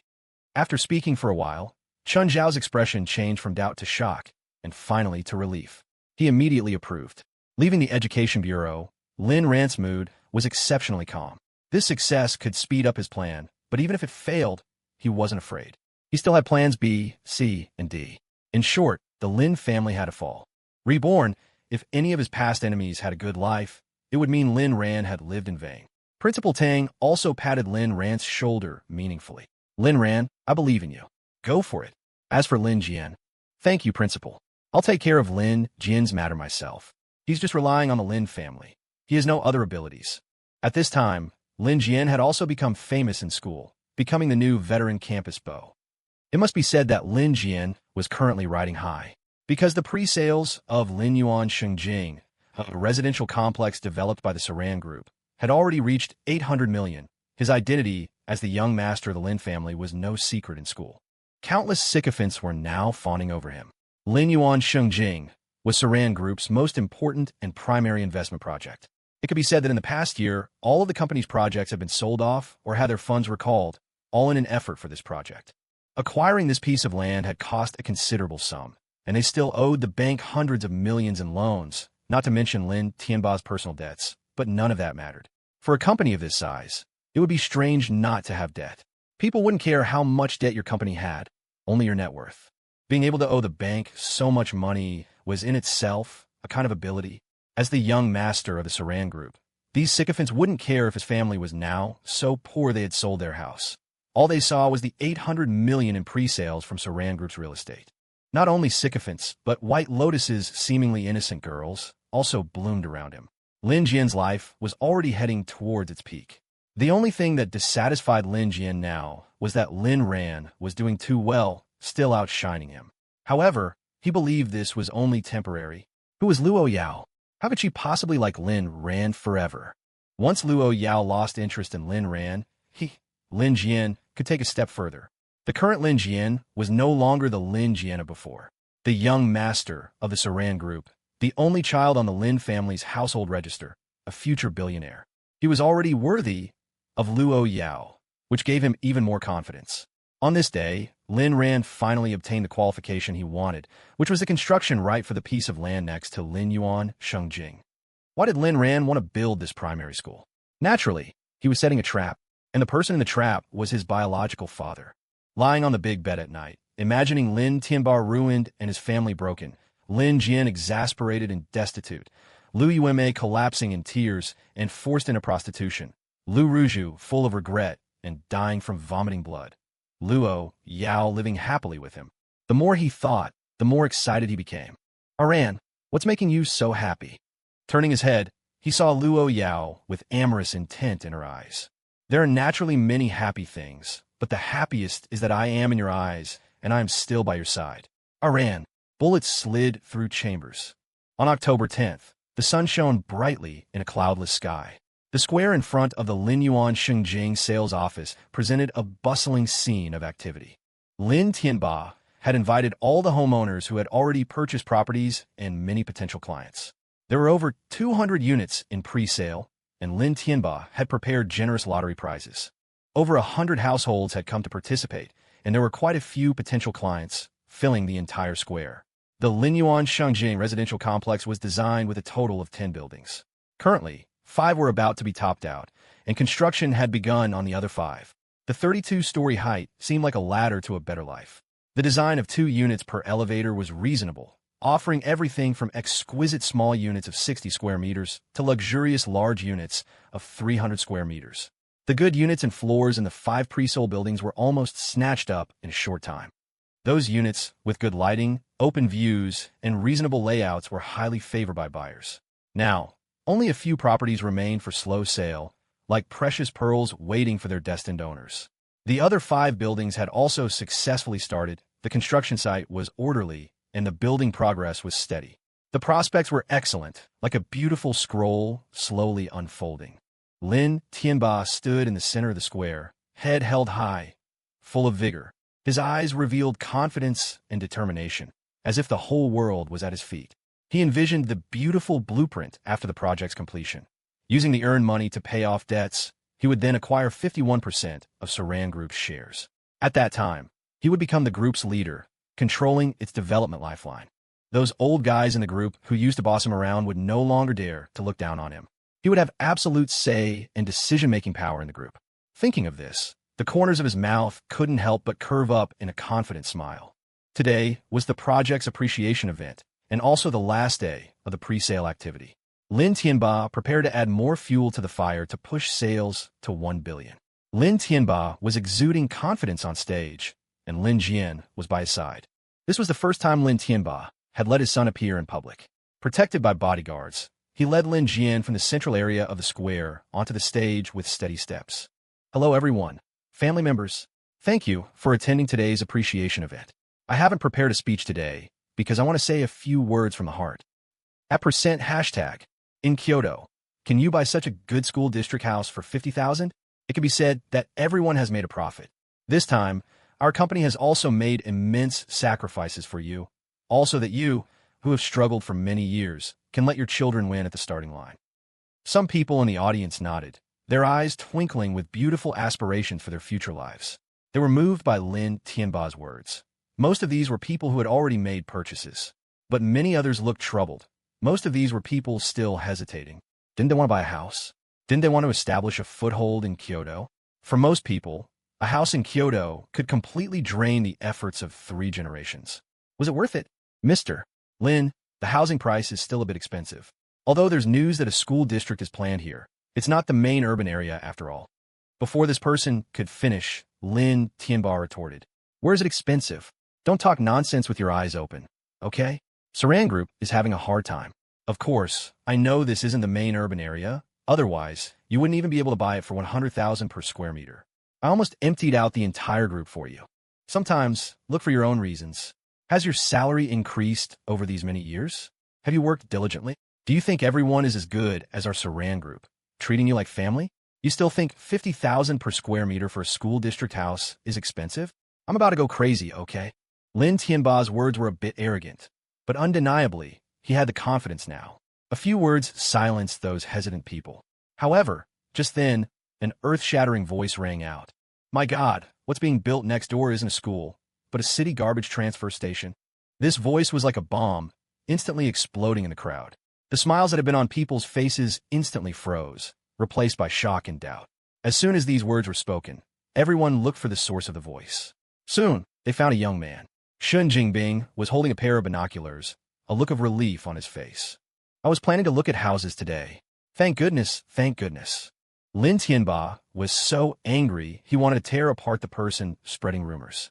He quickly instructed the security personnel to go and stop him. While others looked puzzled, someone asked, how do you know they're building a city garbage transfer station next door? Shun Jingbing pointed to the advertising billboard being erected in the distance. See for yourselves. Everyone looked towards where Shun Jingbing was pointing in the distance. Indeed, people were erecting an advertising billboard, but they couldn't clearly see what it said. Lin Tianba, however, showed a pleased expression. Everyone, I believe the Peking University affiliated primary school project has started. This is your chance. Hurry up and look at the houses and sign the contracts. Especially those families who have been eyeing them for the past few days. If you don't hurry, they'll be gone. As he spoke, a dozen beautiful saleswomen stepped forward, a delightful sight in their rows. Shun Jingbing immediately retorted loudly. Nonsense. I saw it clearly. It's a garbage transfer station over there. Lin Tianba and Shun Jingbing each stuck to their own story, and everyone had different thoughts. This wasn't the city center, so building a garbage transfer station wasn't unreasonable. But why was that young man so insistent? Lin Tianba, do you think you're clairvoyant? What can you see from so far away? Shun Jingbing held up the binoculars in his hand, looking at Lin Tianba as if he were an idiot. Lin Tianba was instantly petrified. Who the hell brings binoculars to look at houses? Everyone, don't be fooled by this unscrupulous developer. I saw on the billboard opposite that it says City Garbage Transfer Station. If you don't believe me, let's all go take a look. Seeing Shun Jingbing's confident demeanor, many people began to have doubts, and some had already run off, especially those homeowners who had already bought, who had worked hard and saved their whole lives. If they bought a house next to a garbage station, who could accept it? Lin Tianba and Lin Jian also began to feel uneasy, but after thinking carefully, they relaxed a bit. If it really was a garbage station next door, it was impossible for there to be no news at all. Moreover, the bidding for the Peking University affiliated primary school project had started long ago, and Lin Tianba knew this. Security finally squeezed through to Shun Jingbing's side and, without a word, went to pull him. Shun Jingbing immediately fell to the ground, foaming at the mouth, convulsing and twitching. This scared the security guards. They hadn't even done anything. It's not our fault. Everyone saw it. He fell down on his own. The onlookers also looked at the security guards in shock. The people from Saran Group are so aggressive. He just said a few words, and they beat him until he convulsed. If we buy a house from such a developer, can our safety be guaranteed? I think they beat him up because they were afraid the truth would come out and affect their development. The security guards were sweating profusely. We didn't hit him. He fell down on his own. They knew that if something really happened, they would immediately go from being official security to temporary workers. Then they would lose their jobs, have to pay compensation, and might even go to jail. Just then, the first group of people who had run over returned. Some looked terrible, while others looked relieved. Holy crap, it really is a garbage transfer station. Yes, I saw it. It says City Garbage Transfer Station, and there's a slogan, Garbage Disposal, Your Satisfaction Guaranteed. Shun Jingbing immediately stopped convulsing, stood up, and shouted, Exactly. This Lin Tianba is an unscrupulous boss. He's clearly selling garbage houses as school district houses. It's disgusting. The security guards looked at Shun Jingbing in shock. Shun Jingbing said proudly, What are you looking at? Haven't you seen a mentally ill person before? Those who had already bought houses stared wide-eyed in disbelief. Slowly, Lin Tianba felt an unprecedented sense of pressure. Mr. Lin, you tricked us into buying garbage houses under the guise of school district houses. What are your intentions? Exactly. Did you already know the news, so you rushed the pre-sale? I knew it. How could you buy a school district house for just over 50,000? Saran Group is profiting from our misery, using our hard-earned money to advance their success. It's an outrage to gods and men. Luckily, I haven't bought yet. You can't believe a single word from these capitalists. Refund, money, return, house. Lin Tianba instantly felt as if he had fallen into an ice cave. He couldn't believe all this, his eyes wide with shock and fear, his mouth agape, wanting to say something. Suddenly, a truck rushed into the square and stopped beside the crowd. Everyone looked astonished. The driver opened the door and said sheepishly, sorry, someone ordered a truckload of rotten eggs for me to deliver. Said it's a free offering for everyone. Shen Jingbing was the first to rush over, grabbed a few rotten eggs, and threw them at Lin Tianba and his son on the stage. Lin Tianba, who was just opening his mouth, caught one accurately. Immediately, an overpowering smell rushed to his head, and the egg liquid slid down his throat. Lin Tianba's pupils constricted. He seemed to have swallowed it. With Shen Jingbing taking the lead, others also grabbed rotten eggs and threw them. A yellow rain fell upon the stage. Lin Tianba and his son were pelted miserably. Although eggs are fragile, they still hurt when they hit you, especially so many. Lin Jian had just recovered from his injuries. This time, he was forced to be injured again. The bodyguards were still doing their duty, trying hard to escort the father and son away. But how could the customers, who had lost their rationality, let them go so easily? They threw eggs while shouting for refunds, and the scene descended into chaos. The ground was covered in egg liquid. Lin Tianba, not paying attention, slipped and fell. People swarmed around him. Lin Tianba shouted wretchedly, "Don't talk nonsense. We are a school district property. Damn it. Still trying to fool us now? Beat him to death, then make him refund. We need to leave him alive. Otherwise, we'll give the refund. Damn it. Is this what you meant by treating us like family?" It wasn't surprising these people were so agitated. A house bought for over 50,000 per square meter had suddenly become a garbage house. The price might be directly halved, and they would have to sleep next to a garbage station every day with no school district. Most importantly, even if such a house was sold at a discount, it was very likely no one would buy in the future. Who could bear such an outcome? Everyone's money didn't grow on trees. Stop it. Hitting people is illegal. Lin Jian shouted loudly. We're hitting you. You scammed all our money away. If you don't refund today, I'll beat you to death. At worst, I'll spend a few years in jail. With no money and becoming a mortgage slave, what's the point of living? Lin Tianba also got angry. Although reason told him now was not the time for anger, he just couldn't help it. You deserve it. Damn it. When you were buying the house, why didn't you say you didn't want to be a mortgage slave?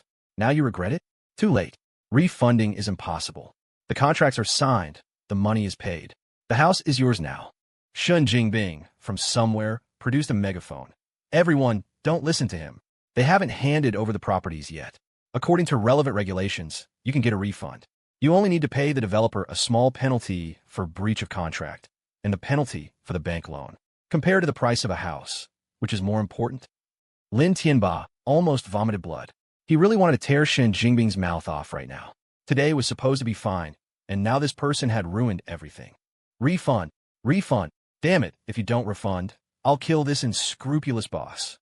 Just as the scene became uncontrollable, the sound of police sirens blared. The police officers were also very responsible in trying to stop the chaos, but due to the large number of people and limited police force, it took a while to see any effect. The shouts of the Lin father and son grew weaker. Helpless, the police officers had to fire a warning shot, which finally stopped the fight. Looking at the Lin father and son now, they were disheveled and barely breathing, the light gone from their eyes. With such a large riot, the police officers only made a simple inquiry and then took away the equally wretched Lin father and son. After getting into the police car, Lin Tianba erupted in anger again. We are the victims. Why are you taking us away? A police officer said contemptuously. This riot was caused by you, so naturally, we need to take you back for investigation.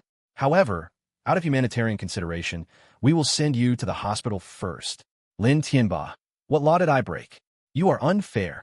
Firstly, organizing such a large gathering without registering with the relevant authorities is already illegal. We'll discuss the rest when we get back. Lin Tianba, it could be played like this. It was indeed wrong for him not to register, but this was a common practice, right? So many people organize meetings and team-building activities in this city every day. Why don't you go arrest them? Thinking that the other party was a government official, Lin Tianba suppressed his anger and didn't start a conflict. The police officer guarding him sighed frequently, thinking, why aren't you resisting yet? Lin Tianba wasn't stupid. Not registering would at most result in a fine, but resisting would be considered assaulting a police officer. What troubled him most now was that city garbage transfer station. He didn't understand how a perfectly good school suddenly turned into a garbage station. Wasn't the previous news already very clear?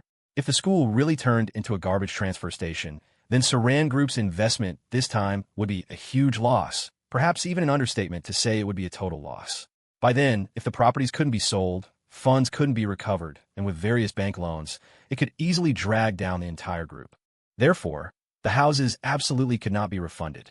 With the current cash flow, they could still barely survive. If the houses were refunded, the company might be directly forced into bankruptcy liquidation. In bankruptcy liquidation, Lin Yuan Shengjing couldn't be sold at a normal price at all. It might be auctioned off at a low price. The funds obtained then wouldn't even be enough to repay the bank loans, let alone how much would be distributed. He was still a 51% majority shareholder, which meant that while he earned the most, if he lost money, he would also be the one losing the most.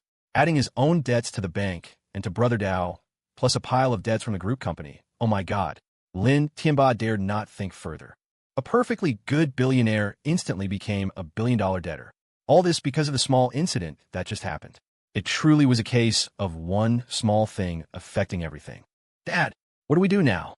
Lin Tianba couldn't bear to tell his son the truth, so he could only force a smile and say, "It's okay. Dad will handle it." Not refunding was the bottom line. Lin Jian, smelling the stench all over his body, was grossed out by Lin Tianba, but still plastered on a dutiful smile.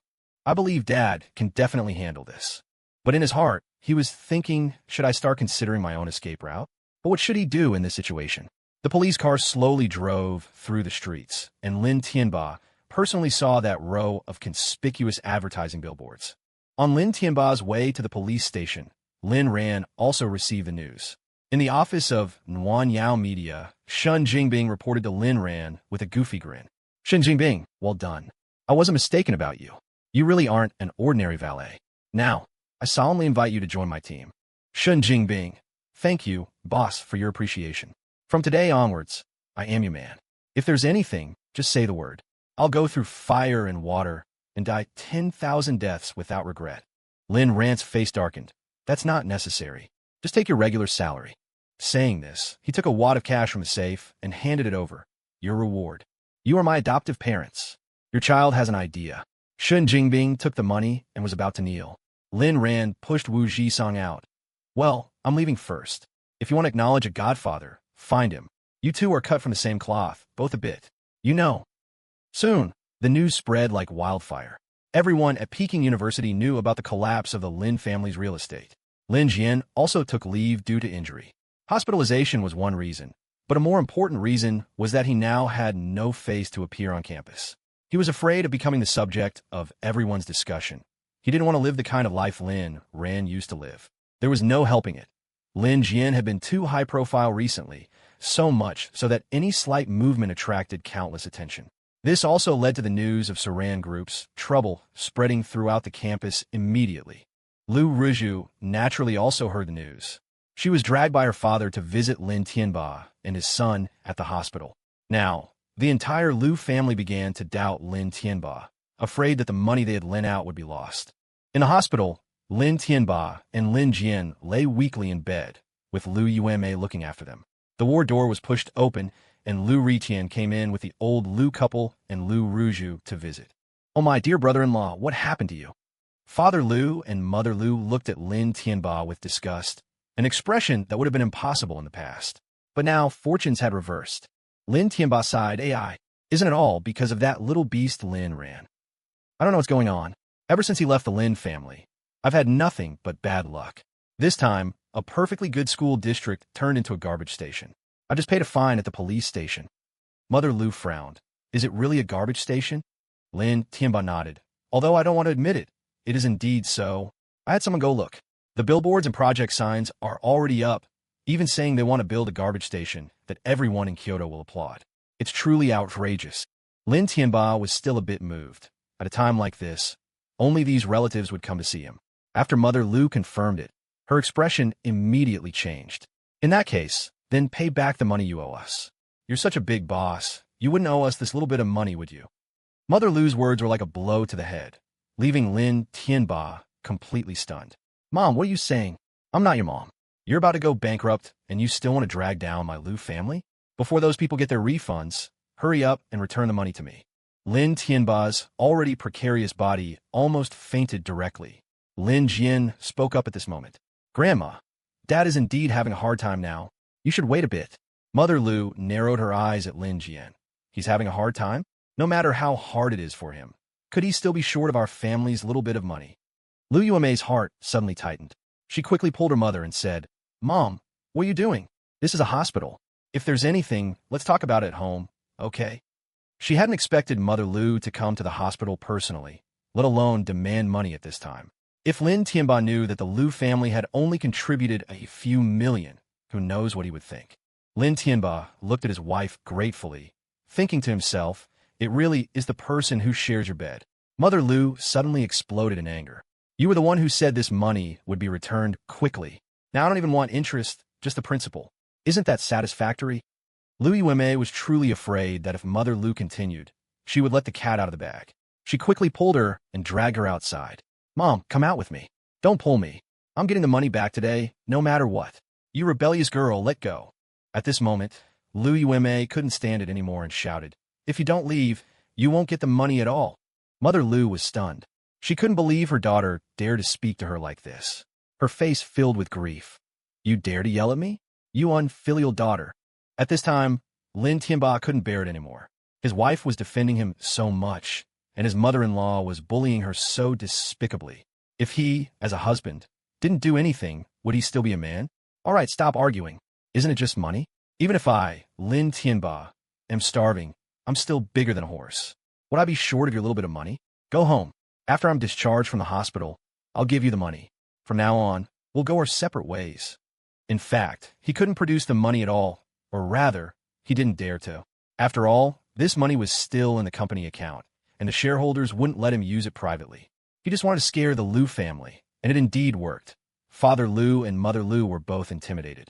Seeing her mother space out, Lu Yuemei quickly dragged her out. Once outside, Lu Yuemei said, Mom, even if Lin Tianba goes bankrupt, the wealth he leaves behind will be enormous.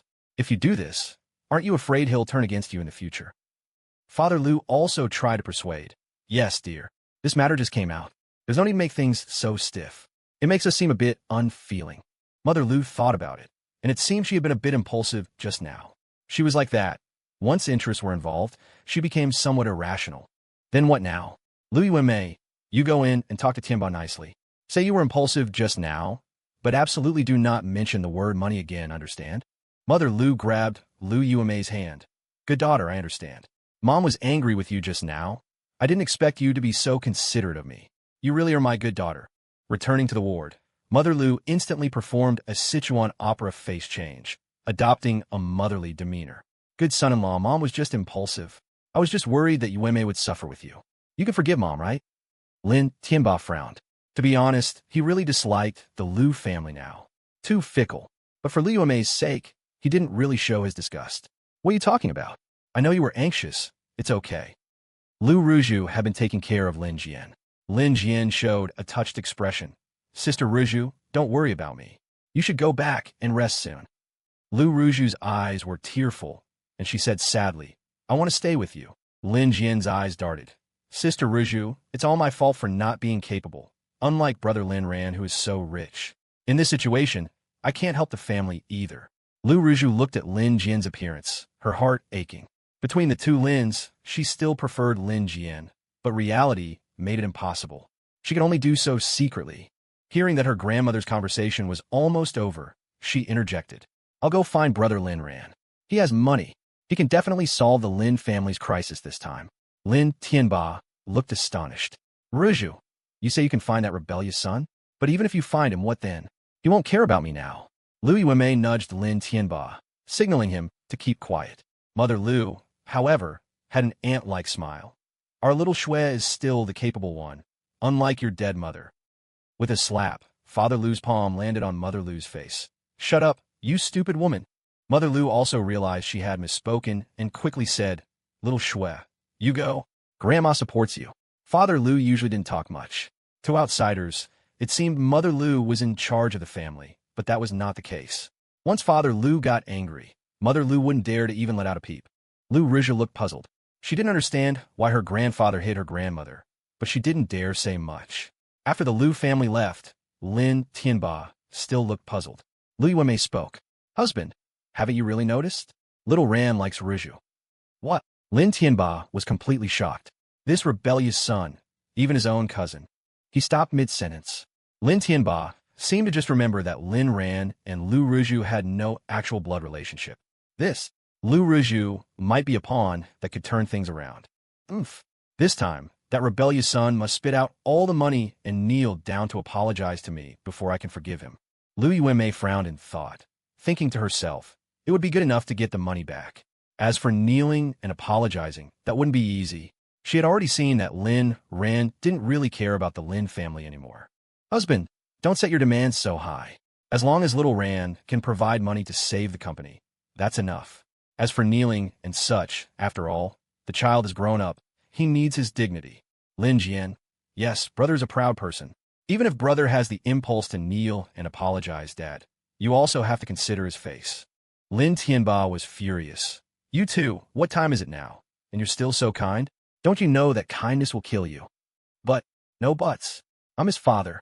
If he dares to disobey me, I'll make him lose a father's love forever. Lin Jian looked speechless. Last time, who was it that gritted their teeth and said, You are my father? In the Muanyao media office, not long after Shen Jingbing left, Lin Ran and Wu Jisong prepared to leave. Downstairs, Wu Jisong went to scan his shared bike. No way, old Wu. You're the boss of 2 companies now, and you're still riding a shared bike. Wu Jisong scratched his head and smiled. He now exuded a faint aura of a superior when facing others. But with Lin Ran, he was still like a friend. Lin Ran was always Brother Lin in his heart. Isn't it convenient and avoids traffic jams? He said, pointing to his red Ferrari parked in a nearby spot. Brother Lin, this car is cool, but it attracts women too high profile. I can't quite handle it lately. Lin Ran was taken aback. Well done, old Wu. You've actually become the person you once hated. Wu Jisong, I'm a man of integrity. Don't talk nonsense, or I'll sue you for defamation. Just then, a voice sounded. Oh, I told you so. How could this poor sod afford a Ferrari? That car was obviously rented. I didn't lie to you, right? Look at him scanning a bike, so practiced. Both turned around and saw a meticulously dressed Zhao Miao Miao and a disdainful Lu Jian. Seeing these two, Lin Ran frowned, and Wu Jisong looked dejected. Zhao Miao Miao walked up to Wu Jisong and gently took his hand. Jisong, we haven't seen each other for half a month. Have you missed me? Wu Jisong really wanted to say he had, but he didn't dare to soften, so he could only feign ease and say, haven't thought about it.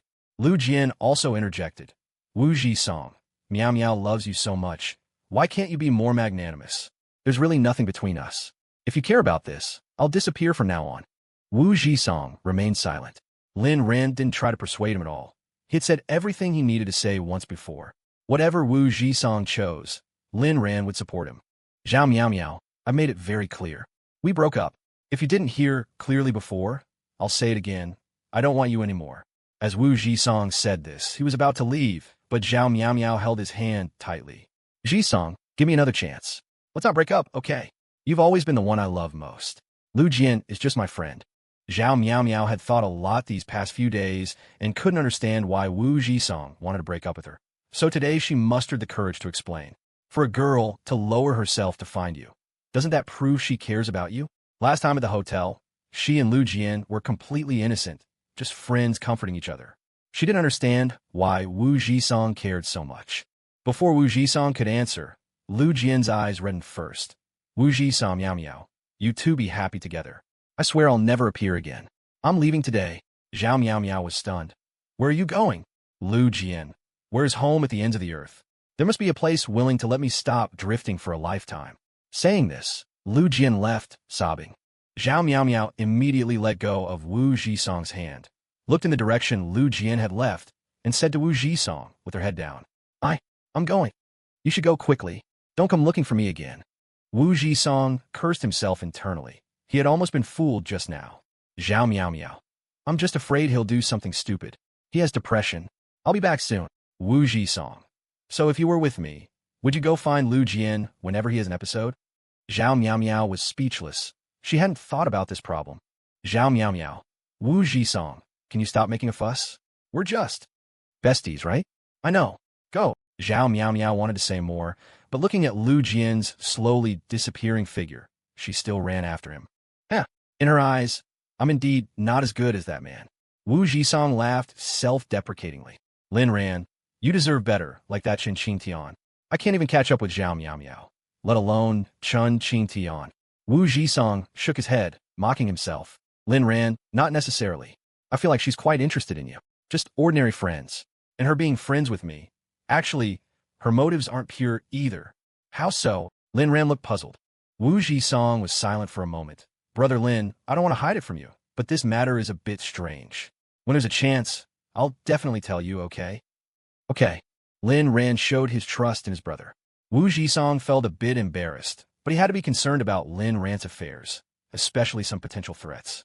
Chen Qing Tian seemed to be approaching him, but in reality, everything she inquired about was related to Lin Ran, which set off alarm bells for Wu Jisong. No matter how awesome Chen Qing Tian was, she wasn't as important as his brother's original happiness. Just as the two were about to part ways, Zhao Miao Miao actually returned, holding Lu Jian's hand. What's this maneuver? Lin Ran asked first. Zhao Miao Miao pulled Lu Jian and said, Lu Jian, you prove it. What exactly is the relationship between us? Zhao Miao Miao felt a surge of frustration. She had chased after Lu Jian earlier, intending to persuade him to be more positive, but who knew Lu Jian would angrily say Zhao Miao Miao didn't care about him at all. This sentence annoyed Zhao Miao Miao, because her own boyfriend was about to break up with her, and now he was saying this? So she dragged Lu Jian back. Lu Jian wanted to break free, but he found he couldn't. He didn't know why Zhao Miao Miao cared so much about this Wu Jisong. Just as Lu Jian was about to speak, Wu Jisong interrupted him. You don't need to prove your relationship to me. I don't care about these things at all. You two continue being good besties in bed, that's fine. Faced with such blatant provocation, Lu Jian became angry. You two show off poor sods. Last time you deliberately rented a car to trick us, and that time with the steak, I went to ask later, and they said you were just acting. You didn't even top up $1 million. And paying a hotel, I checked. The owner is very mysterious. How could it be this idiot next to you? To put it bluntly, don't you just want to show off your wealth in front of our Meow Meow? Lin ran. No, if you're going to curse someone, curse them. Why are you doing area of effect damage? I can't tolerate this. He took out his phone and sent a message. Zhao Miao Miao was shocked and turned to look at Wu Jisong and Lin ran. Is what he said true? Wu Jisong shrugged. Whatever you think it is, it is. Zhao Miao Miao was silent for a long time, then slowly started to laugh. So you really are just ordinary people. Wu Jisong, I didn't even despise you and came to reconcile. Yet you treat me like this? That rented car last time must have cost a lot, right? I didn't expect you to be this kind of person. Seeing Wu Jisong admitted himself, Zhao Miao Miao's hopes were completely shattered, and her true nature was exposed. As for Wu Jisong's past performance, she was quite satisfied. Giving him a chance wasn't out of the question. But now that deception had appeared, she couldn't tolerate it.